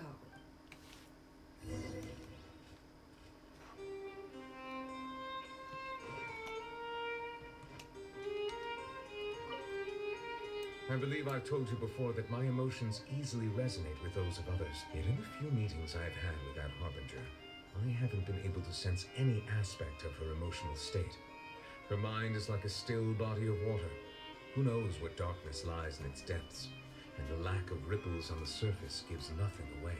It's unclear whether this is her natural state of being, or whether it's an incredible strength of will that gives her the ability to master her emotions. Either scenario, however, suggests she is a very dangerous individual. I do not expect an explanation as to why you two were by her side. Whatever your reasoning, I would only advise you to take caution. Thank you for the advice. I am. But she's very hot. You see, it's very hard to resist the temptations of father.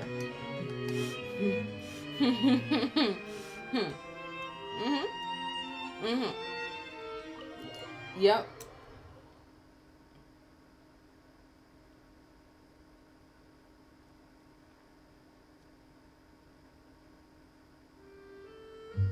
So, what exactly were you talking about back there? Paimon only heard you mention some rivers, a large body of water, and then some kind of irrigation scheme. You really want to know? I would imagine there might be more pressing concerns at the moment. Lenny, Paimon really hopes everything's go.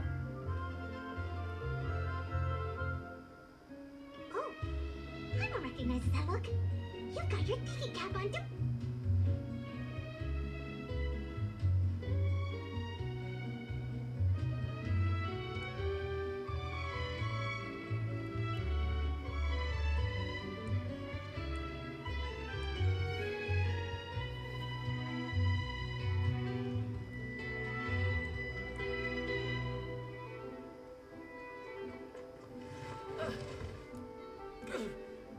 Oh, shoot.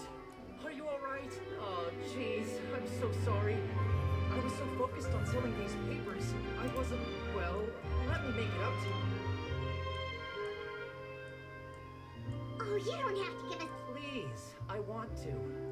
It's my fault, really. What's going on here? Nothing much. I just ran into your friend here on accident. I should probably get going, actually. Hold on. Of course, I'm happy to compensate you with more. It's just... I'll take 3 papers. Oh! Thank you for your patronage. May the Archon... If only I had the chance to run into such generous customers every day. I should probably just take on a smaller inventory, though, right? I'm getting married soon, so sometimes it's hard to not get a... Well, now that my affairs are settled, we should take the boat back to Consent. We've even acquired some light reading to enjoy along the way. Actually, why don't we stick around for a little longer? Paimon just realized how hungry she is. She can't head back to Poisson on an empty stomach. It appears you two are under the impression that delaying our return will somehow alter the situation in your favor. That being said, I could be persuaded to give Linny some extra time. I just have one condition. If you agree to my request, I'll even answer some of your questions. You're quite curious about Claire V, are you not? And my relationship to her.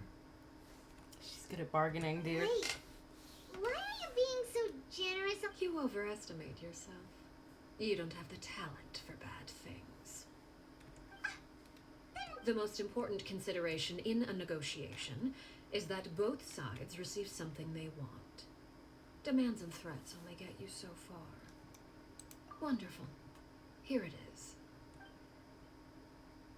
When the time comes, make the choice that you deem most appropriate in the situation, and lend your help to the House of the Hearth.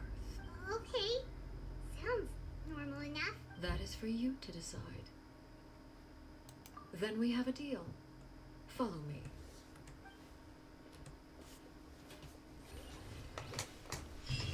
Okay. This is a really good quest. Oh my god. Into the sunlight.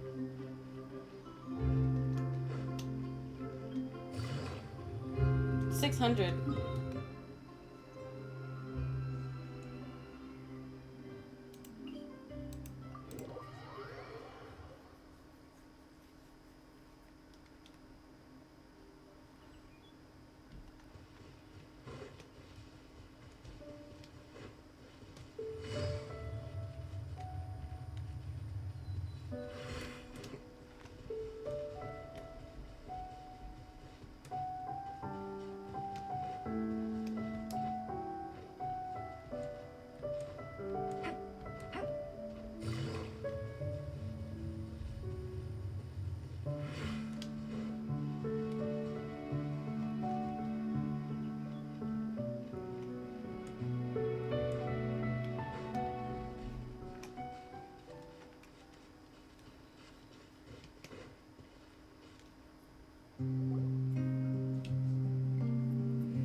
What is this place? Somewhere long forgotten by everyone. It used to be a grand building. Now it's nothing more than a pile of rubble. No one comes here anymore, nor does anyone care about what once happened here. Although, this place does have something to do with the story I'm about to tell you. It was before I became a harbinger, and before Linny and the others joined the House of the Hearth. Due to certain events, I first killed Clairvy and then her mother. And this is where it all happened. You were the one that killed Clairvy? Patience now. Allow me to explain Clairvy's side of the story first. I'll start from the beginning.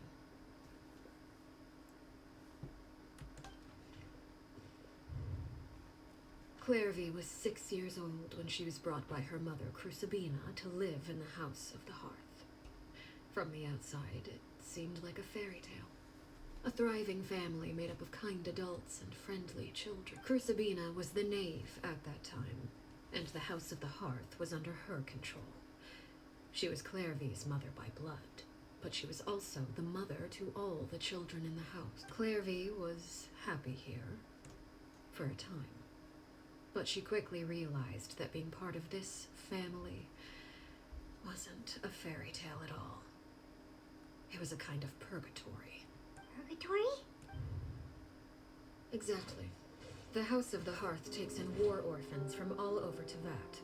But as for how to raise them, that depends entirely on the person in charge. Crucibina came up with a novel idea. She would teach the children to fight, force them to duel each other, and then crown as the king of the house the child who proved themselves most worthy of inheriting her title. It's difficult to estimate the number of children who died or were maimed in the process. There's little I can say about the ones who died. The ones that emerged with permanent injuries, on the other hand, they still served a purpose. They would be handed over to the doctor to be experimented on, or sent away on dangerous missions. Nothing more than tools to be used and then discarded. So those were the experiments Clairvy was talking about. But what actually happened to her? You said that Clairvy was Crucibina's daughter, so if Clairvy tried to convince her to stop what she was doing, Crucibina probably would have listened, right? Despite being Clairvy's mother, Crucibina cared little for her daughter.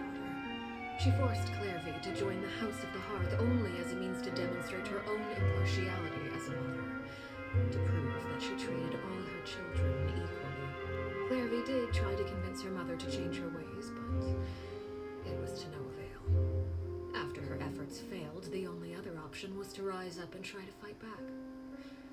Unfortunately, the other children had already been thoroughly indoctrinated into the illusion of happiness Crucibina had created. Of course, there was one exception. Someone Clairvy's age who knew the truth about the House of the Hearth. Her name was Peruware. Wait, the friend that Clairvy mentioned? Friend, huh? I suppose we can call her that for now. Clairvy was a cheerful and passionate person with a tenacious spirit. Peruware, on the other hand, was rather cold-blooded. Her cold-blooded nature allowed her to see through Crucibina's facade.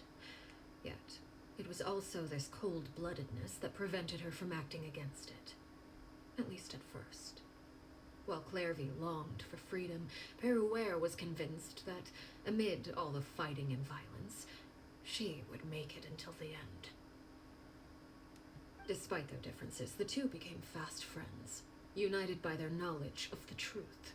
Clairvy told Peruware that she hoped to create a real family, where no one would be killed or sacrificed. There may have been a certain naivete to her ideas, but Clairvy proved her determination many times over. She tried countless times to run away, ask for help, or expose the truth. But her efforts only earned her beating after beating. The only thing that kept her going was her strength of will. Even with her body racked with pain, she would still stand on her tiptoes and open the window at night. She and Peruware would look out at the moon together, a fierce longing for freedom shining in her eyes. But one day that light simply vanished. Oh no. What happened? Her hopelessness resulted from a culmination of things. 10 years had passed. 10 years worth of failure after failure. She and Peruware weren't children anymore, but finding any chance to escape still seemed as hopeless as ever. It was during this time that Peruware suggested a new plan. If escaping was out of the question, why not take down the very person sitting on top of this throne of lies? Mother herself. Clairvy rejected that proposal. She claimed that, as a famous harbinger, Crucibina possessed an unimaginable amount of power. Trying to kill her would have an incredibly low chance of success. Clairvy never gave another reason, but Peruware could see it written all over her face. Clairvy still thought of Crucibina as her mother. Killing her own flesh and blood was a line she couldn't bring herself to cross. If she couldn't escape and fight back, then only one option remained. Precisely. Death was the only way that she felt she could be free. It happened during a duel.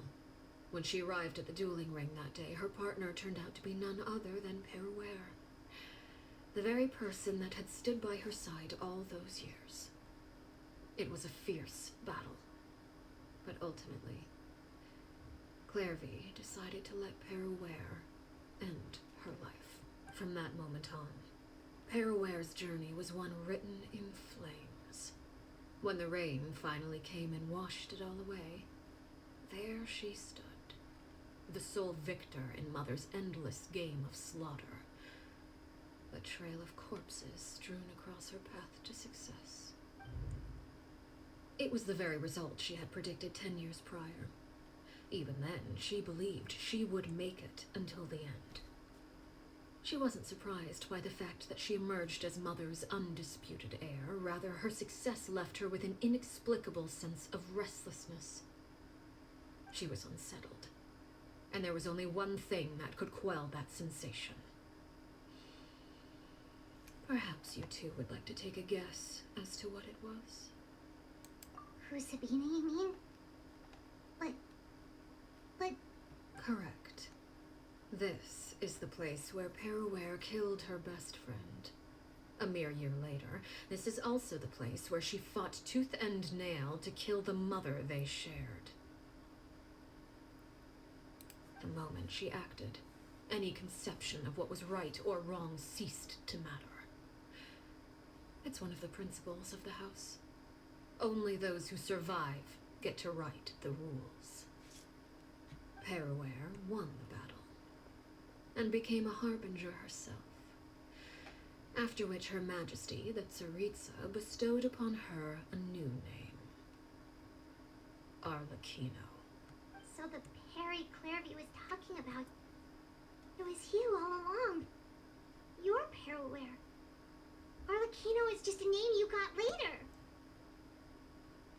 I left that name behind long ago. I must say, hearing it now does bring back memories. After I defeated Crucibina, the moniker of Mother died with her. I chose to forego the title she called herself and even chose to give up my own name. I rebuilt the House of the Hearth under a new identity. Not only as Arlecchino, but as father. And that is where the story ends. Any more questions? Yeah. Based on what you just told us, Clairvy wasn't a little kid when she was killed.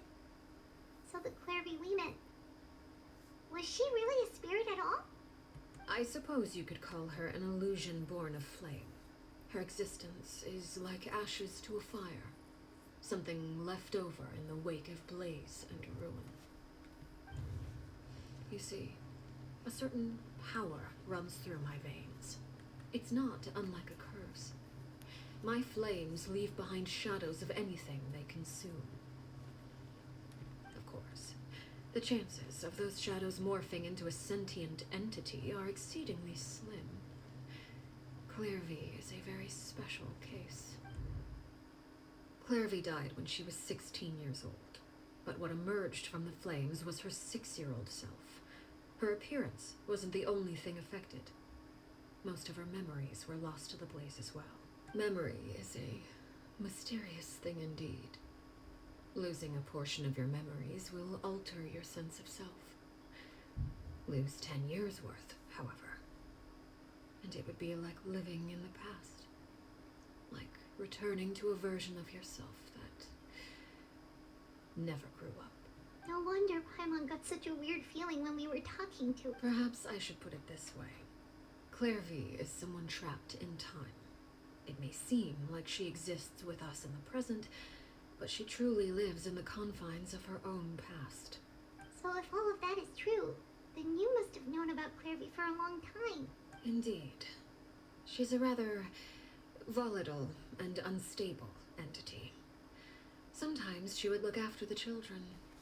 She's even saved some of their lives, but other times she would hide from me and become obsessed with revealing the truth about the house to anyone who will listen. Shadows don't have the capacity to learn or grow. Any new information they encounter is quickly forgotten over time. Your attempts to expose Clairvy to sunlight. They failed, yes. The reason is actually quite simple. In Clairvy's mind, the house is impossible to escape, and it is this very perception that traps her there. But no matter. All I have to do is kill her again, and all will be resolved. I don't anticipate so much as a single speck of ash will be left behind this time. Wait! I can understand why you might want her gone, but isn't there another way? So what if she's trapped in her 6-year-old self? She's still your friend! At least talk to her first! It's too late for that. She broke the rules, and now she must be punished. That goes for Filial and Nentoy as well. She's had quite the effect on them. I hope you understand. The difference between Crucibina and myself lies in our formulation of the rules, not our policy for enforcing them. Upholding the rules without question is a trait we both share, because that is how a household should be run.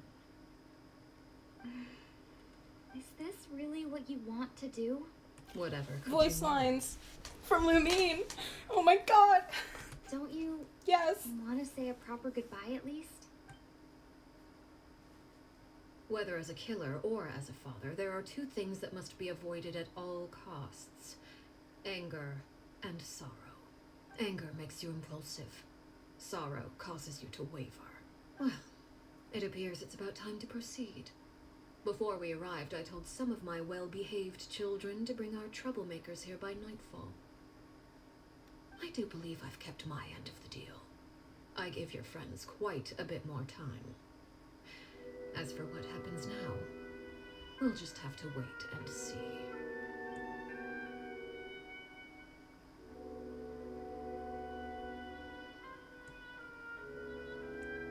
Here they are, Father. Oh, you're gonna execute I'm sorry. I heard about how you helped buy us more time. But I still failed. I couldn't find a way to fulfill her wish. Huh? Are you... Harry? Indeed, it's been a while, Clairvy. Harry! Stay right there. I'm sorry to postpone our reunion, but first I believe certain scores need settling.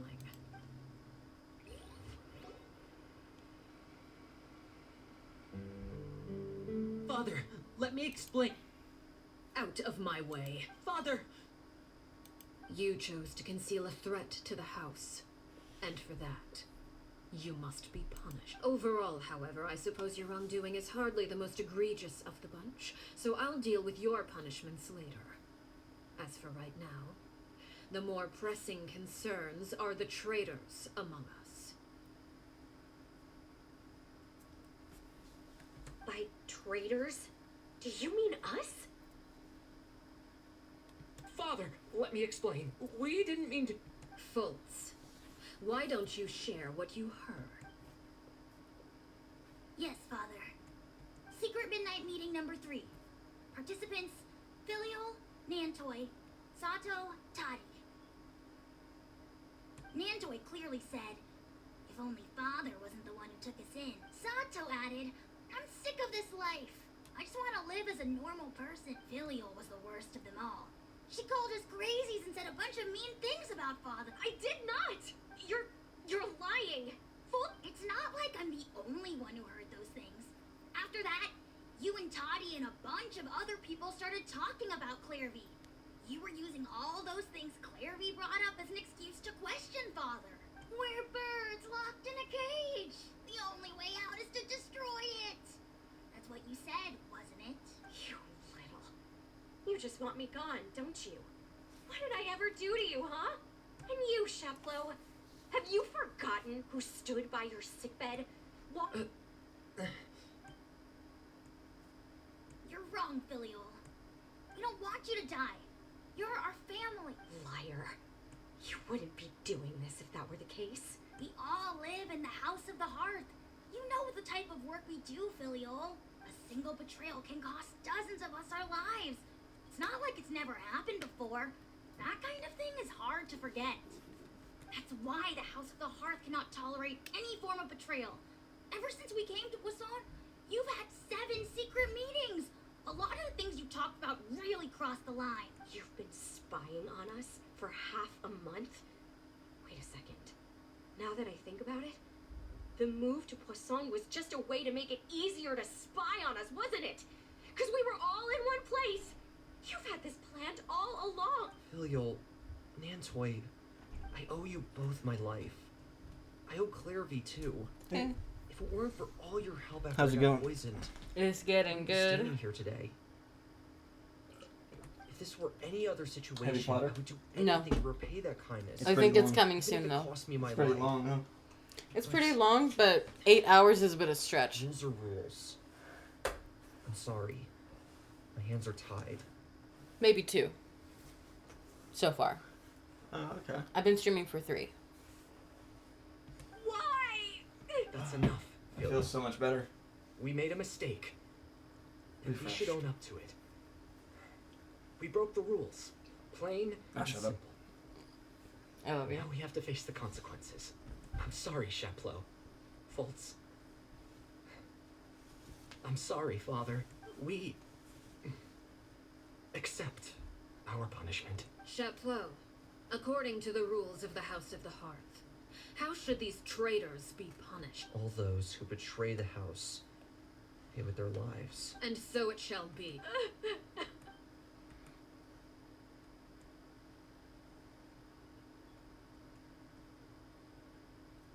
Father, please wait. Something you want to say? Please reconsider, Father. What Filial and the others did. Does it really count as betrayal? We all come from broken families.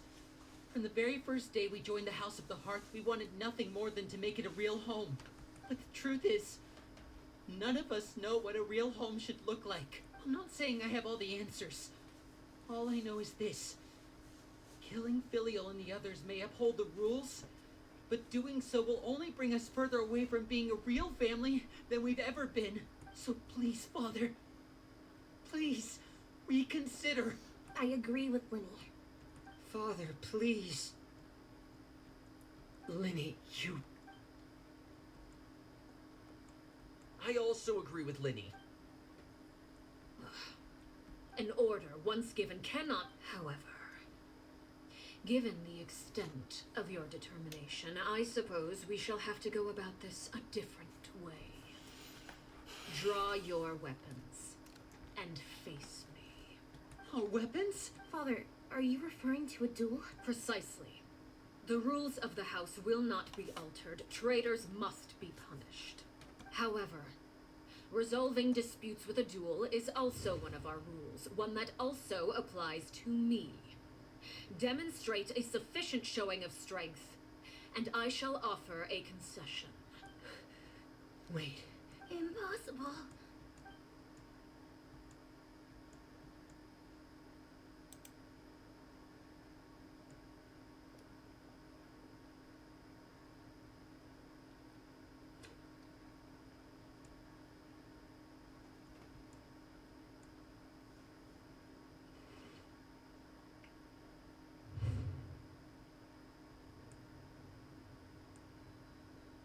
Did you hear that, Traveler? Lynn and the others have to duel the knave. If they lose those people from that...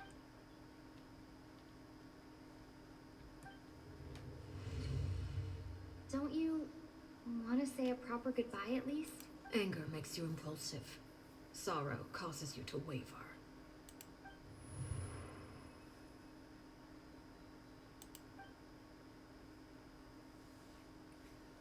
Oh. Looking at that expression on her face, she seems really serious about this. Guess that means there's no chance she's throwing the duel on purpose, huh? When guests are around, families are often on their best behavior. And any disputes are less likely to escalate. When the time comes, make the choice that you deem most appropriate in the situation, and lend your help to the House of the Hearth. What's wrong, Traveler? Hey, where are you going? Traveler? I'd like to see for myself what the fourth of the Fatui Harbingers can do. You're asking to join the duel against the knave? If that's okay. I'll allow it. We do have a ready-made dueling ring at our disposal, after all. All I would advise is this. Keep a firm grasp on your weapon, and give it your all. Any less, and you may just lose your life. This game's getting a lot more mature, I just want to say that. Give me a cutscene first, at least. Nope, okay. You're fighting. This fucking OST.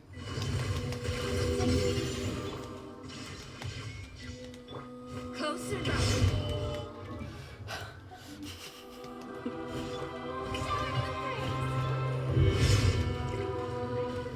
Now's our chance! With these rising flames, Oh it's shit. my turn now. Solidify! This is order. Now that's it. Is it my turn? Over here.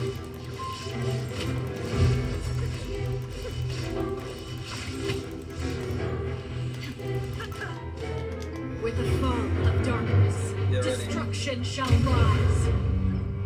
Second stage. Have a taste of purgatory. Stabilize. The blade. Look. Trapped like It's a also a bunch of third stage, so be helpless prepared for that.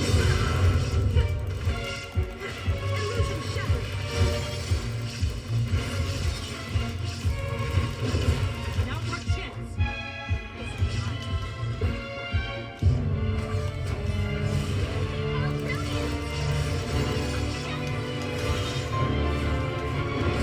Shine down, torn to oblivion.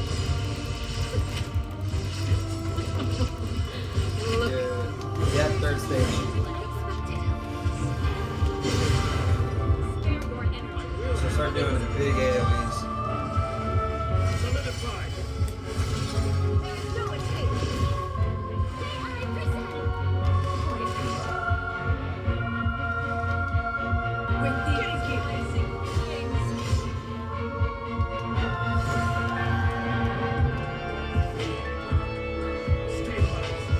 What? Yep. Dropped like a bunch of helpless ants. I've had practice for this, okay? Watch out for mother's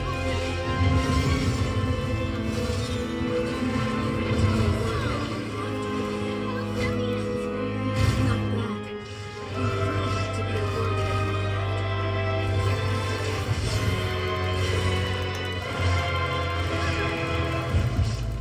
You alright? Oh, cutscene? Best cutscene in the quest. Watch it.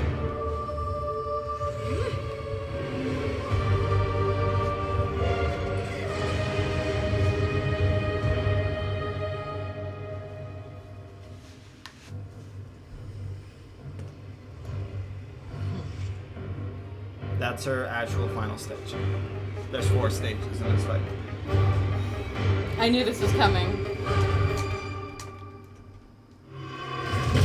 Fuck! Oh my god. My blade is all that remains. Shine down.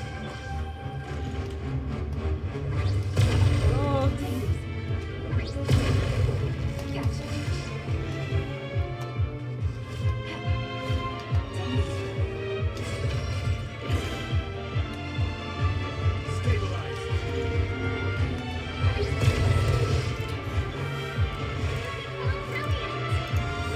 Charged attack, bitch. God damn.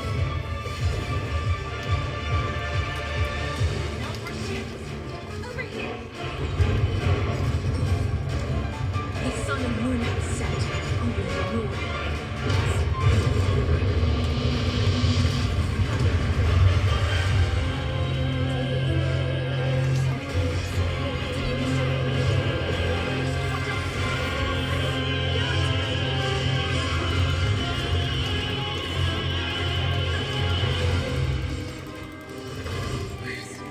Fuck, okay. Who's next?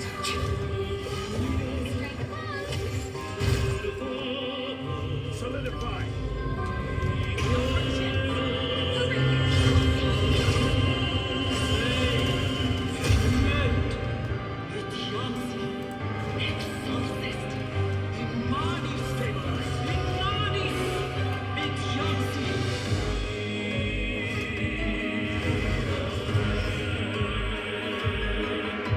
Watch.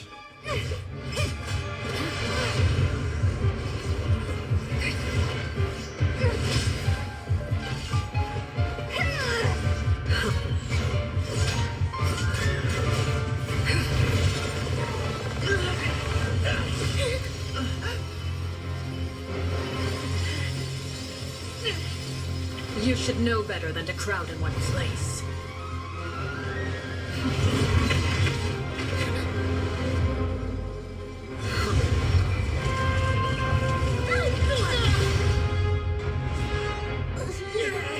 Oh, I know.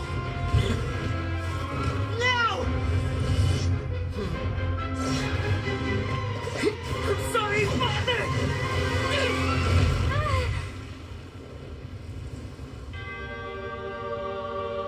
They struck her.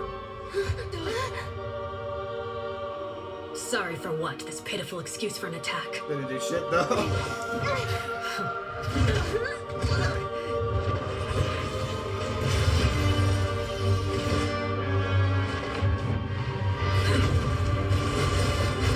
This is her actual strongest attack. I believe it's called Purgatory. I looked it up. It just makes everybody not able to move.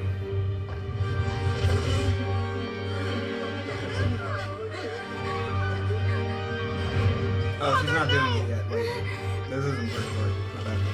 She does it in a minute. I kind of spoiled it. Made it out, did you? You're stronger than I expected. That's Purgatory.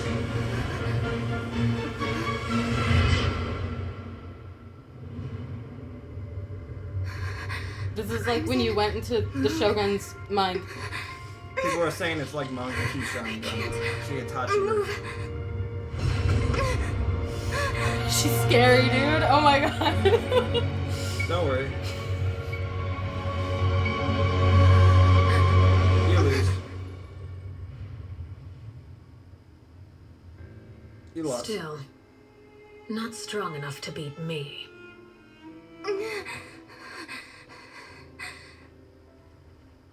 Little pat on the shoulder.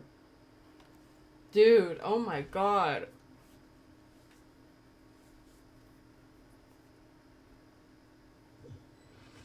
She Sephiroth'd you. That was insane. She did that in heels, by the way. Fucking. I believe we can end things here. It's not often that we get to enjoy the company of guests, after all. We wouldn't want things to get too out of hand.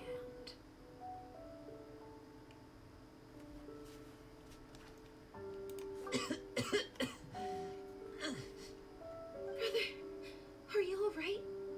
Lenny.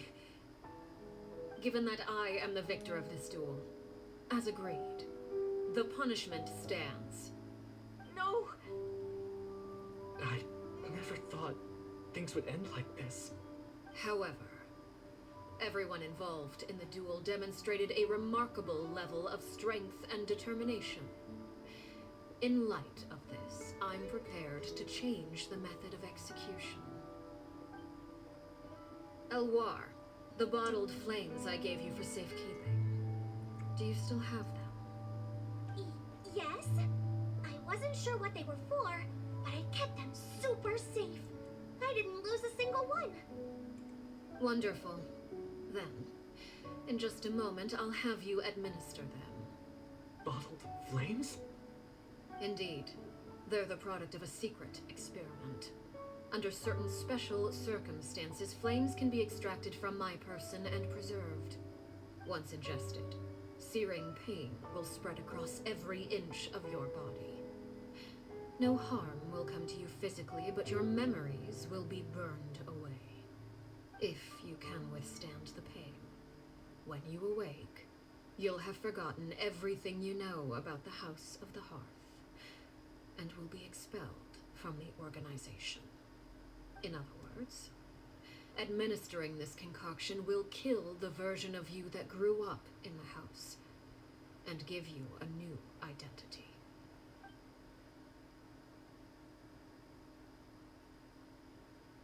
Oh, I get it. Okay. Memory is a mysterious thing indeed. Losing a portion of your memories will alter your sense of self. Anybody come by? Oh, we got a raid from 30J9876. Came with Dark Knight. Oh, okay. So, you're just Thank you, Jay. letting us Thank you, go, Jay, man. Father? You misunderstand. Memories are extremely important. Once consumed by flame, the version of you standing before me will die, and our secrets will die with you. So no, I don't intend to just let you go, because the person who survives will be nothing but a stranger. Even so, I won't have to live in fear anymore. I'm sorry, Father. I'm sorry I let you down. But I really... Don't cry, Filial. You haven't left the house yet, so there are still rules to be followed, yes. Remember what I taught you. Anger makes you impulsive, sorrow causes you to waver. Don't let yourself be controlled by your emotions. Of course. I'll remember. Dry your tears, and go pursue the life you really want. Yes, Father. Chaplot, Foltz, Elwar, take them back to Poisson. And bring Lenny and the others as well. I prepared 3 extra vials of bottled flames. As for whether to take them, the choice is yours. Goodbye, children. The next time we meet, I will no longer be your father. Thank you for all you've done for the house. You have bright futures ahead of you.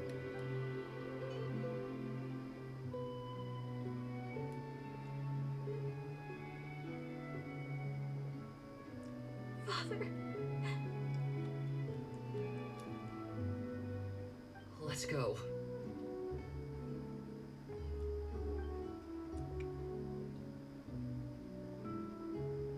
Here, grab my arm, Linny.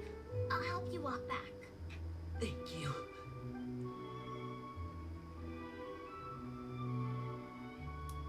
Claire V.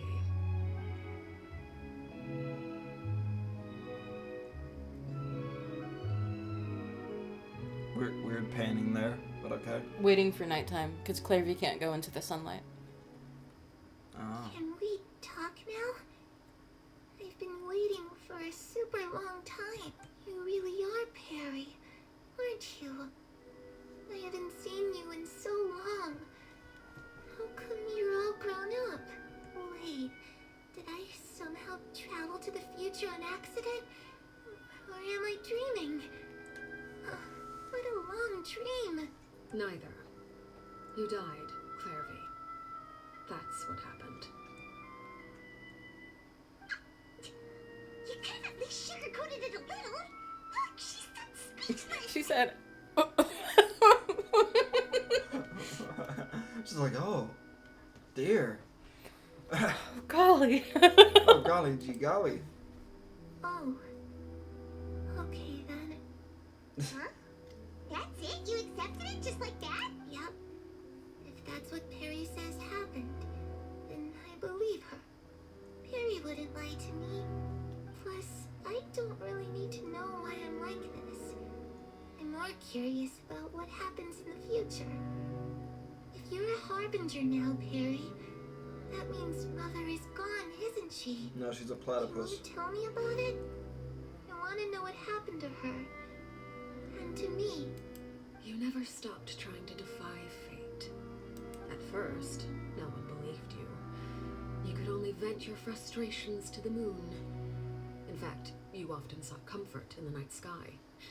You wanted to see the aurora, so one night we promised each other we would go to Snezhnaya to see it together. Later on, you tried to run away, but you were brought back each time. Mother spared your life, but it wasn't out of kindness. Instead, she decided to make an example of you by slowly torturing you over time. That way, the other children would know what happens to traitors. Still, you never gave up. Mother hoped that through ruthless duel after ruthless duel, she would be able to crown an ultimate victor among the children she raised. But you called on everyone to unite, to fight to a draw in order to reduce casualties. Your efforts may have only delayed the inevitable, but still. You gave them hope. You tried everything you could think of, but every attempt ended in failure. Still, you never turned your sword on Crucibina, and you never turned it on me. On that gloomy day, you told me, for the last 16 years of my life, I've done everything I can to fight for freedom. But now, I realize that the only freedom I truly possess is the freedom to choose to die. I never imagined I would say something like that. She's like, oh, golly gee golly, that's dark. I said that, mate. Somehow, I still think I understand. According to Mother's plan, only one of us was going to make it until the end. And I always hoped that person would be you. If I could do it all over again, I still don't think I would make a different choice. Even when I first met you, I knew you'd be able to do what I couldn't. Is that so? Even now, I'm not sure I truly understand what kind of freedom you were trying to pursue. But as the head of the House of the Hearth, and as the children's father, I've tried to give them the most basic of freedoms. The freedom to choose their own fate. It's something I discussed with the Eudex of Fontaine. The children who want to leave the house will have their memories wiped clean of all secrets pertaining to the organization. In return, that's the agreement to live a normal life in Fontaine that she made with without being prosecuted for their Nouvellette. past. Not Farina. Farina has nothing to do with the legislation of Fontaine anymore. She's just a normal girl now. Have to fight for it and But I'm saying prove before themselves worthy of it. she handed it over to Only Nouvellette, freedom remember that is that private earned has discussion? true value. No, you missed the talk she had with Nouvellette in this Oh, okay. quest. So that discussion was solely about the Archon quest. Okay. Yeah. That's more than enough. That's exactly the kind of life I was fighting for. You know, Perry, I think you're a pretty amazing king. And a really great father, too. I'm really happy that you're the one who took over the house. I guess I do have one regret, though. I still haven't seen the outside world. Well, it just so happens that our dear guests over here have been to many nations and traveled to countless places. Perhaps they would be willing to tell you Bruh, what you're the gonna make me outside cry. world is like. I might too. Fuck. Really? Of course! We've traveled all over the place. We got so many stories, we could probably talk your ears out for 3 days straight. I feel like she'd love to hear about Mondstadt, considering it's all about freedom. I haven't. I only have in the right corner of my eye. Oh, I hate it when that happens. You know, I used to dream of being I'm a trying to bard, watch this. So playing it's the annoying. lute while singing into the winds of freedom. Even if there was no one there to listen, I would have continued to sing no matter what. Ah, that's where Mora comes from. I never knew that before. If I had some Mora, I would buy 3 new dresses. One for me, one for Perry, and one for Mother. It's just too Every bad time I hear Perry Perry, I doesn't think like Perry the wearing platypus. dresses.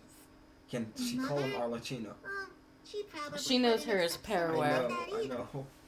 Or say I Perrier. guess I just had to keep When she them all says for Perry, me I'm like, then. Perry the I could platypus? wear a different one every day. Those yokai you mentioned, what do they look like? I once saw a drawing of this one guy with horns on his head and a super scary face. Are there any yokai like that? Oh, sounds like you're talking about an Oni.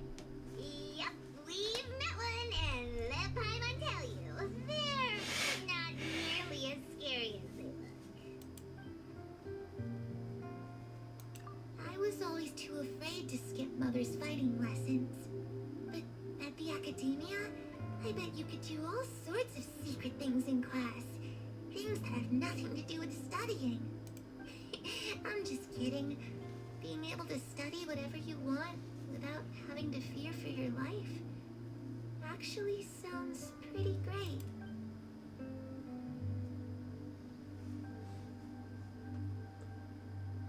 The situation was super dangerous.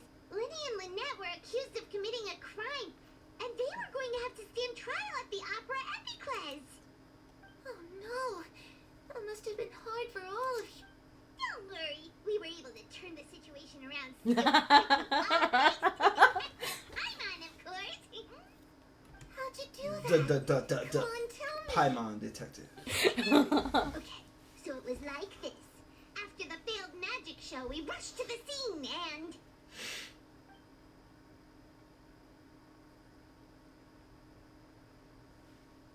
This is cute. Shadows don't have the capacity to learn or grow. It...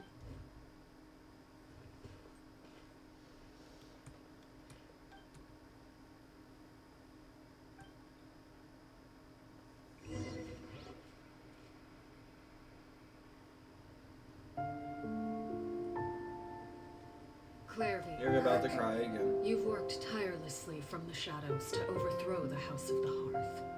Now, by my authority as the knave, I shall announce how this matter ends. You are hereby expelled from the House of the Hearth. You are no longer tied to this place, nor are you bound by its rules. You're saying that I can finally leave? Stop it. To experience the outside world as well?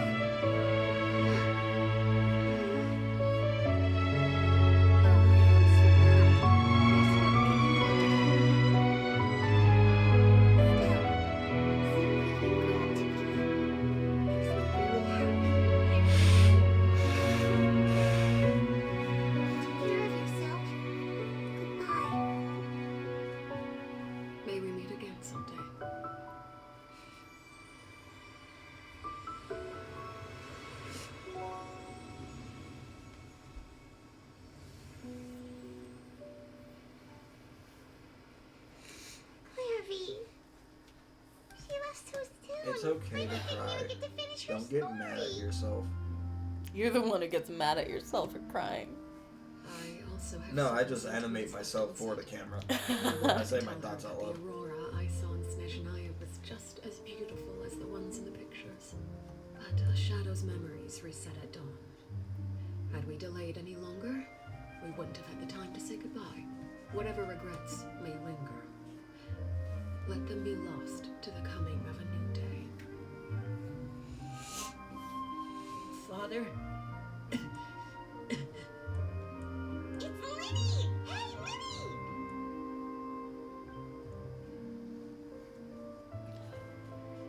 What is it doing back here? Let's go check it out.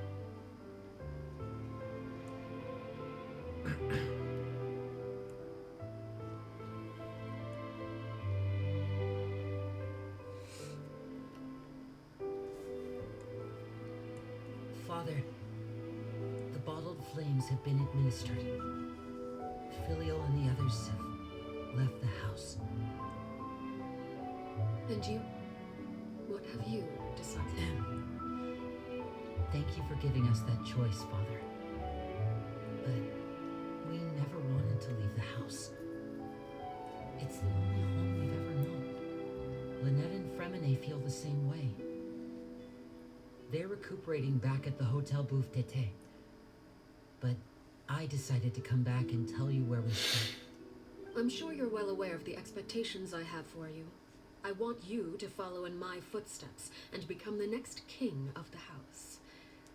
Yet you seem to have different ideas, I must admit. I'm rather surprised by your decision to stay. There's nothing wrong with choosing to live a quiet life. Leading this organization is a heavy responsibility, one not so easily carried by someone forced onto the throne. I just never understood what you saw in me. What made you believe I was deserving of that throne? You're brave, talented, and, most importantly, you cherish your family. You would do anything to protect them, even if it costs you your life.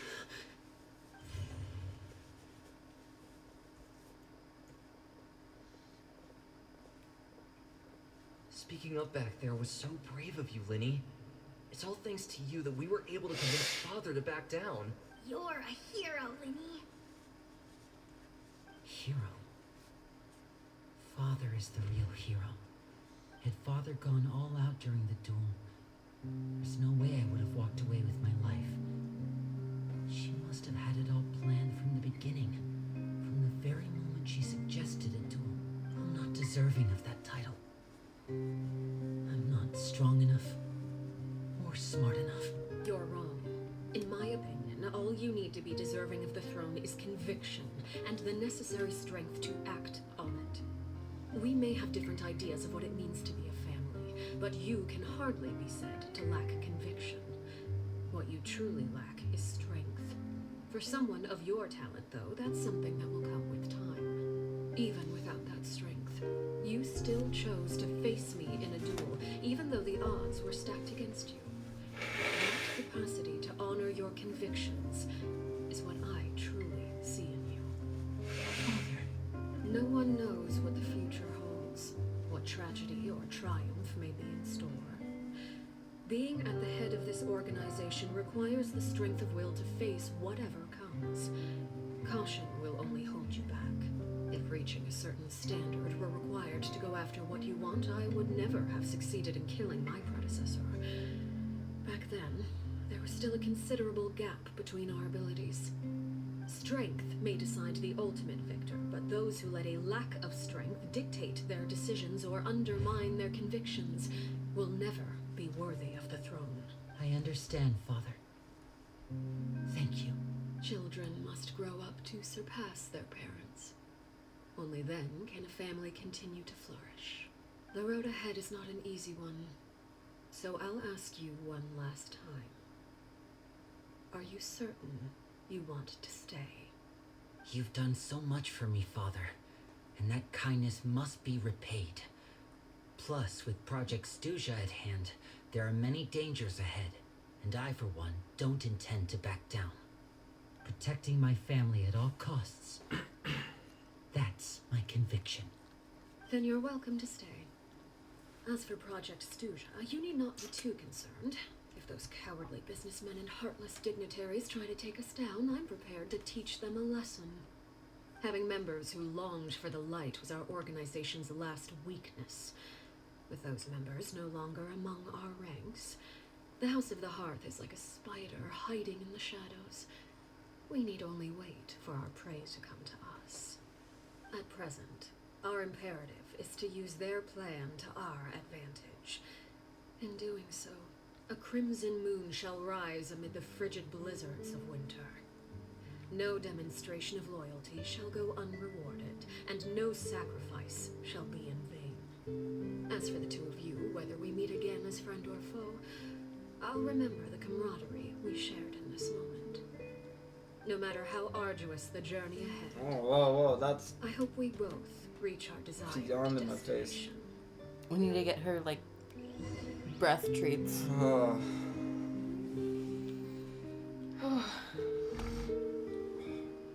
That was intense. It's okay. I'm not mad at you. That was really intense. Good quest? That was an amazing fight. I don't think you're over. It's not over, but Can't finish it. I'm reeling from that fight. Okay? That was so good. And the cutscenes. What?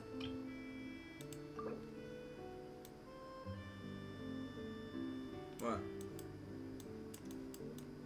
Oh. Because I got Yanfei. They're like, by the way, you have a Yanfei avatar now.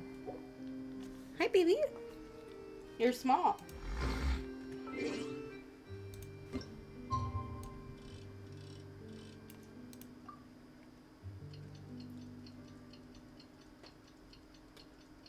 I have a good feeling. Pull right now. Do it. 10 bowls too. I can't do anything here. I know. Come here often. Yeah. I have a good feeling you're gonna get her. If you do, make your first video showcasing her. Well, I can't showcase until she's fully built. Just showcasing what she does. Oh, I see. Didn't Lenny say that Lynette and Fremine were recovering at the Hotel Bouffe d'été? Ooh, Paimon wonders how they're doing. We should go check on them. Later, Paimon. Right now. Do it. 10 bowl.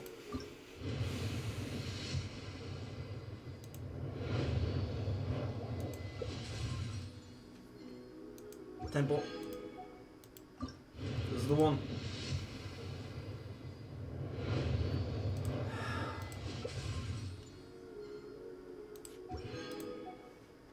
Go to break screen. Hold on.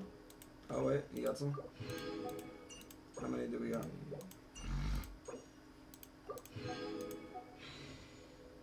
Two singles.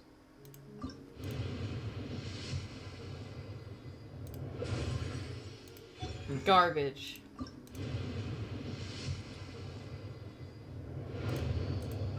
Garbage. Okay, go to break screen. Buy some premium. We're gonna do some free-to-play magic, guys.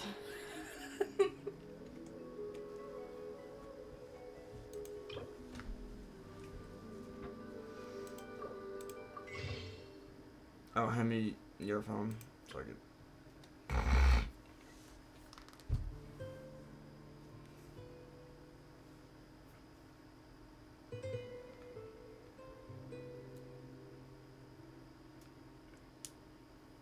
Let's do the 30.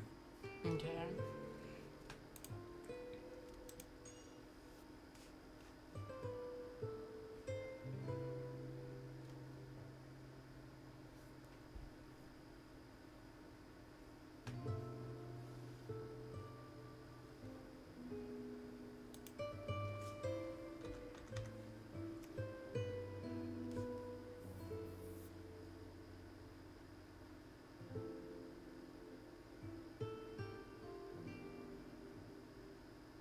Eat the microphones.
we're back, gang.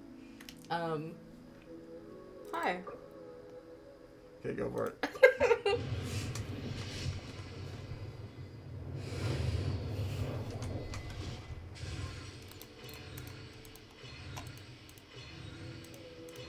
Pull for a signature next.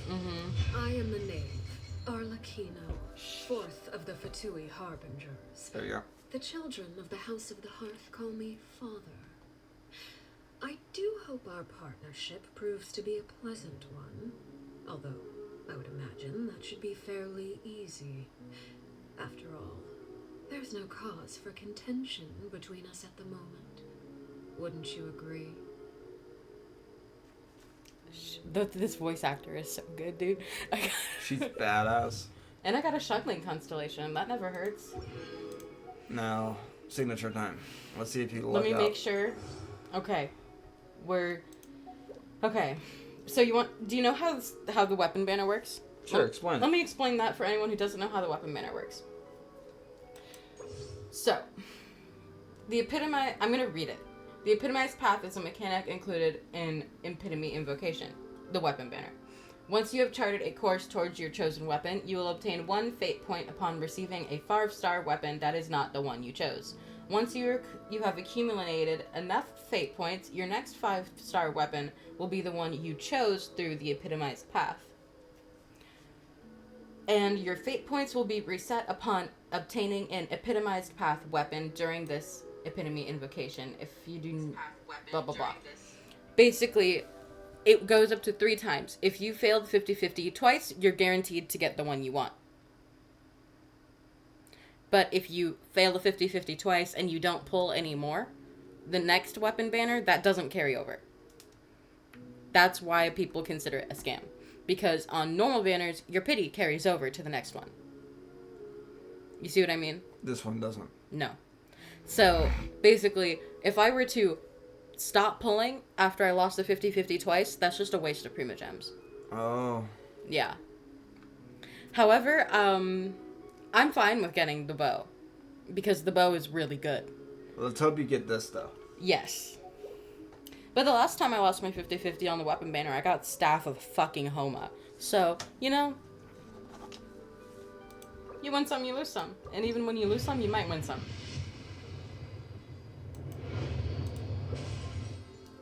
Huh? Okay. You got Yanfei? Yeah. Don't know how that works.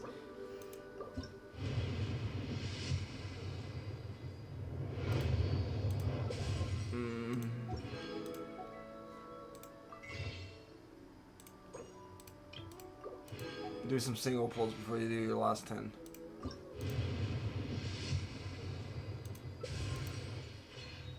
Like, get a little more pity on it. We're building pity.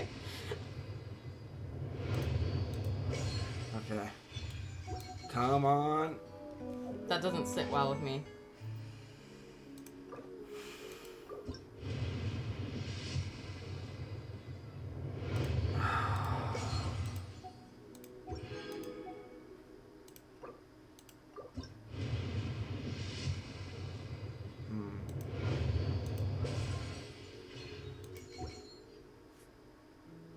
You got a lot of Stardust. Oh, yeah. But look.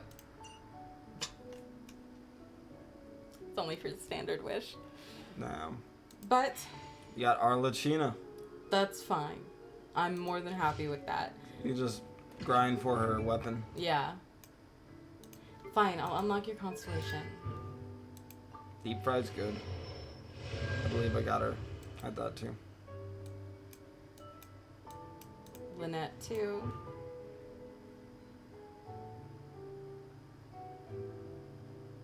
It just basically makes it like swirl. I'm okay with that. And Fremine, C4. Whoa. After Fremine triggers Frozen, Shatter, or Superconduct, his attack will be increased by 9%. Okay, that's pretty good. Just it can stack up 2 times.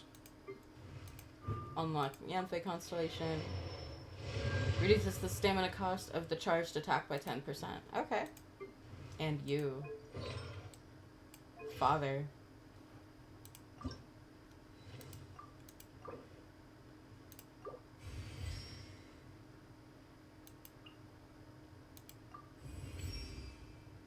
I'll...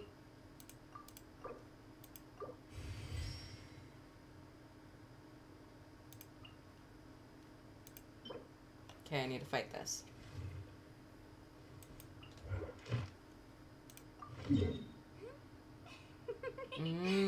Okay. It's that one down there. In the new region.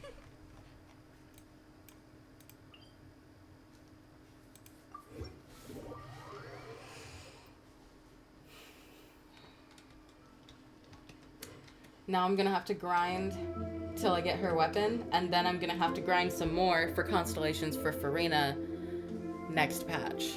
But hey, you got Arlecchino. Didn't you want her for so long? Mm-hmm. I'm very happy.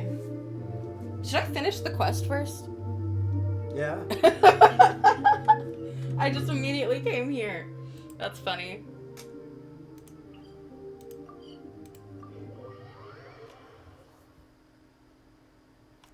Took you 3 10 pulls to get her. That's early pity. I've been having good luck lately with this.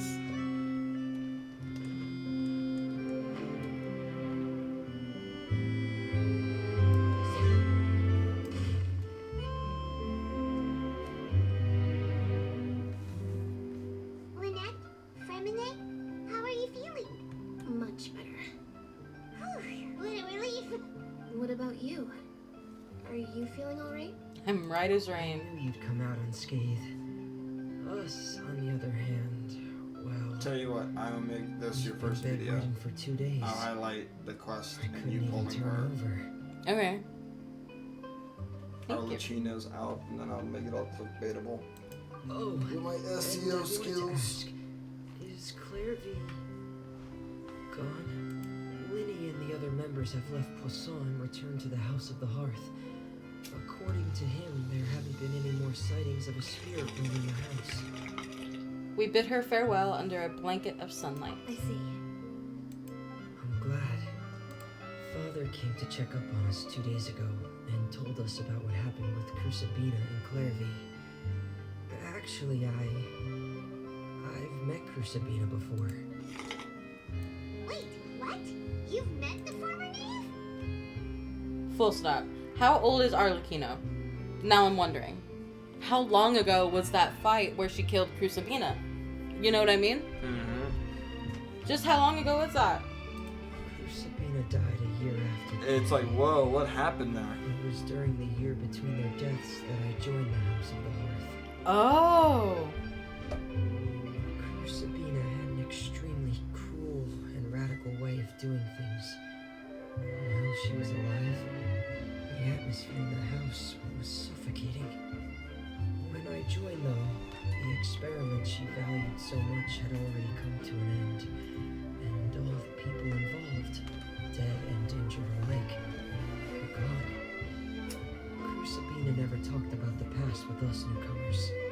A couple of months after I joined, Father killed Crucibina and burned all her files. With that, the names of all the people subjected to her experiments, Clairvy included, were lost to the flames, along with the painful memories they represented. Father took in Lenny and me a couple months after that, but she never mentioned anything about Crucibina or Clairvy. It really seems like something she was planning to keep to herself. That's probably why it's hard to hit. The last time you talked to I her, can did smell she it. That tell you shit's why strong. She kept it a secret for so long? She said she didn't want us to be affected by the darkness of the past. She was worried we'd develop a false sense of gratitude towards her if we knew about it. The foundation of a family should be free of any corrupting influence. Whatever happened in the past, it has nothing to do with who we are now. And that's what Father told us in the end. But I still thanked her for everything. It was only after hearing about what Crucibina did that I finally realized how insignificant our lives could have been. The members of the house meant nothing to her. To say that she valued them in any way, even just as a tool, would probably be giving her too much credit. If Father hadn't taken over the House of the Hearth, I probably would have already... Don't think about that. Father rarely brings up the fact that she died. saved us. doesn't believe that being in You okay? I know my dedication ties wrong us peg in together. my elbow. Story. Even if we didn't owe her anything, we would still choose to stay. Because this is our home. We may have arguments or times when we feel wronged. Some people may even choose to leave. But as long as Father is here, we will always have a home. Whether the path before us is bathed in sunlight or shrouded in shadow, we'll follow Father wherever she chooses to go. So I want to say thank you for helping us make it through this crisis. So much better. Without your help, we could have lost a lot more along the way. Oh, we didn't do anything real. Just invite us back as guests and we'll call it even. Of course. You're welcome anytime. That's all we need. Are Filio and Nantoy okay? I actually saw them at a cafe this morning. They didn't recognize me. From what I could tell, they were drinking coffee and talking about one of the operas that started running recently. They seemed happy. If I had to take a guess, I would say they finally found the kind of life they always wished for. That was a good ending. That was really good. What? Oh. Oh, I forgot. You get standard pulls for that. I forgot I also need to farm artifacts time is it? for you. 11:52. No, I mean on your stream. 4:02. 4:02. So 4 hours and 2 minutes. Yep. That's where the quest ended.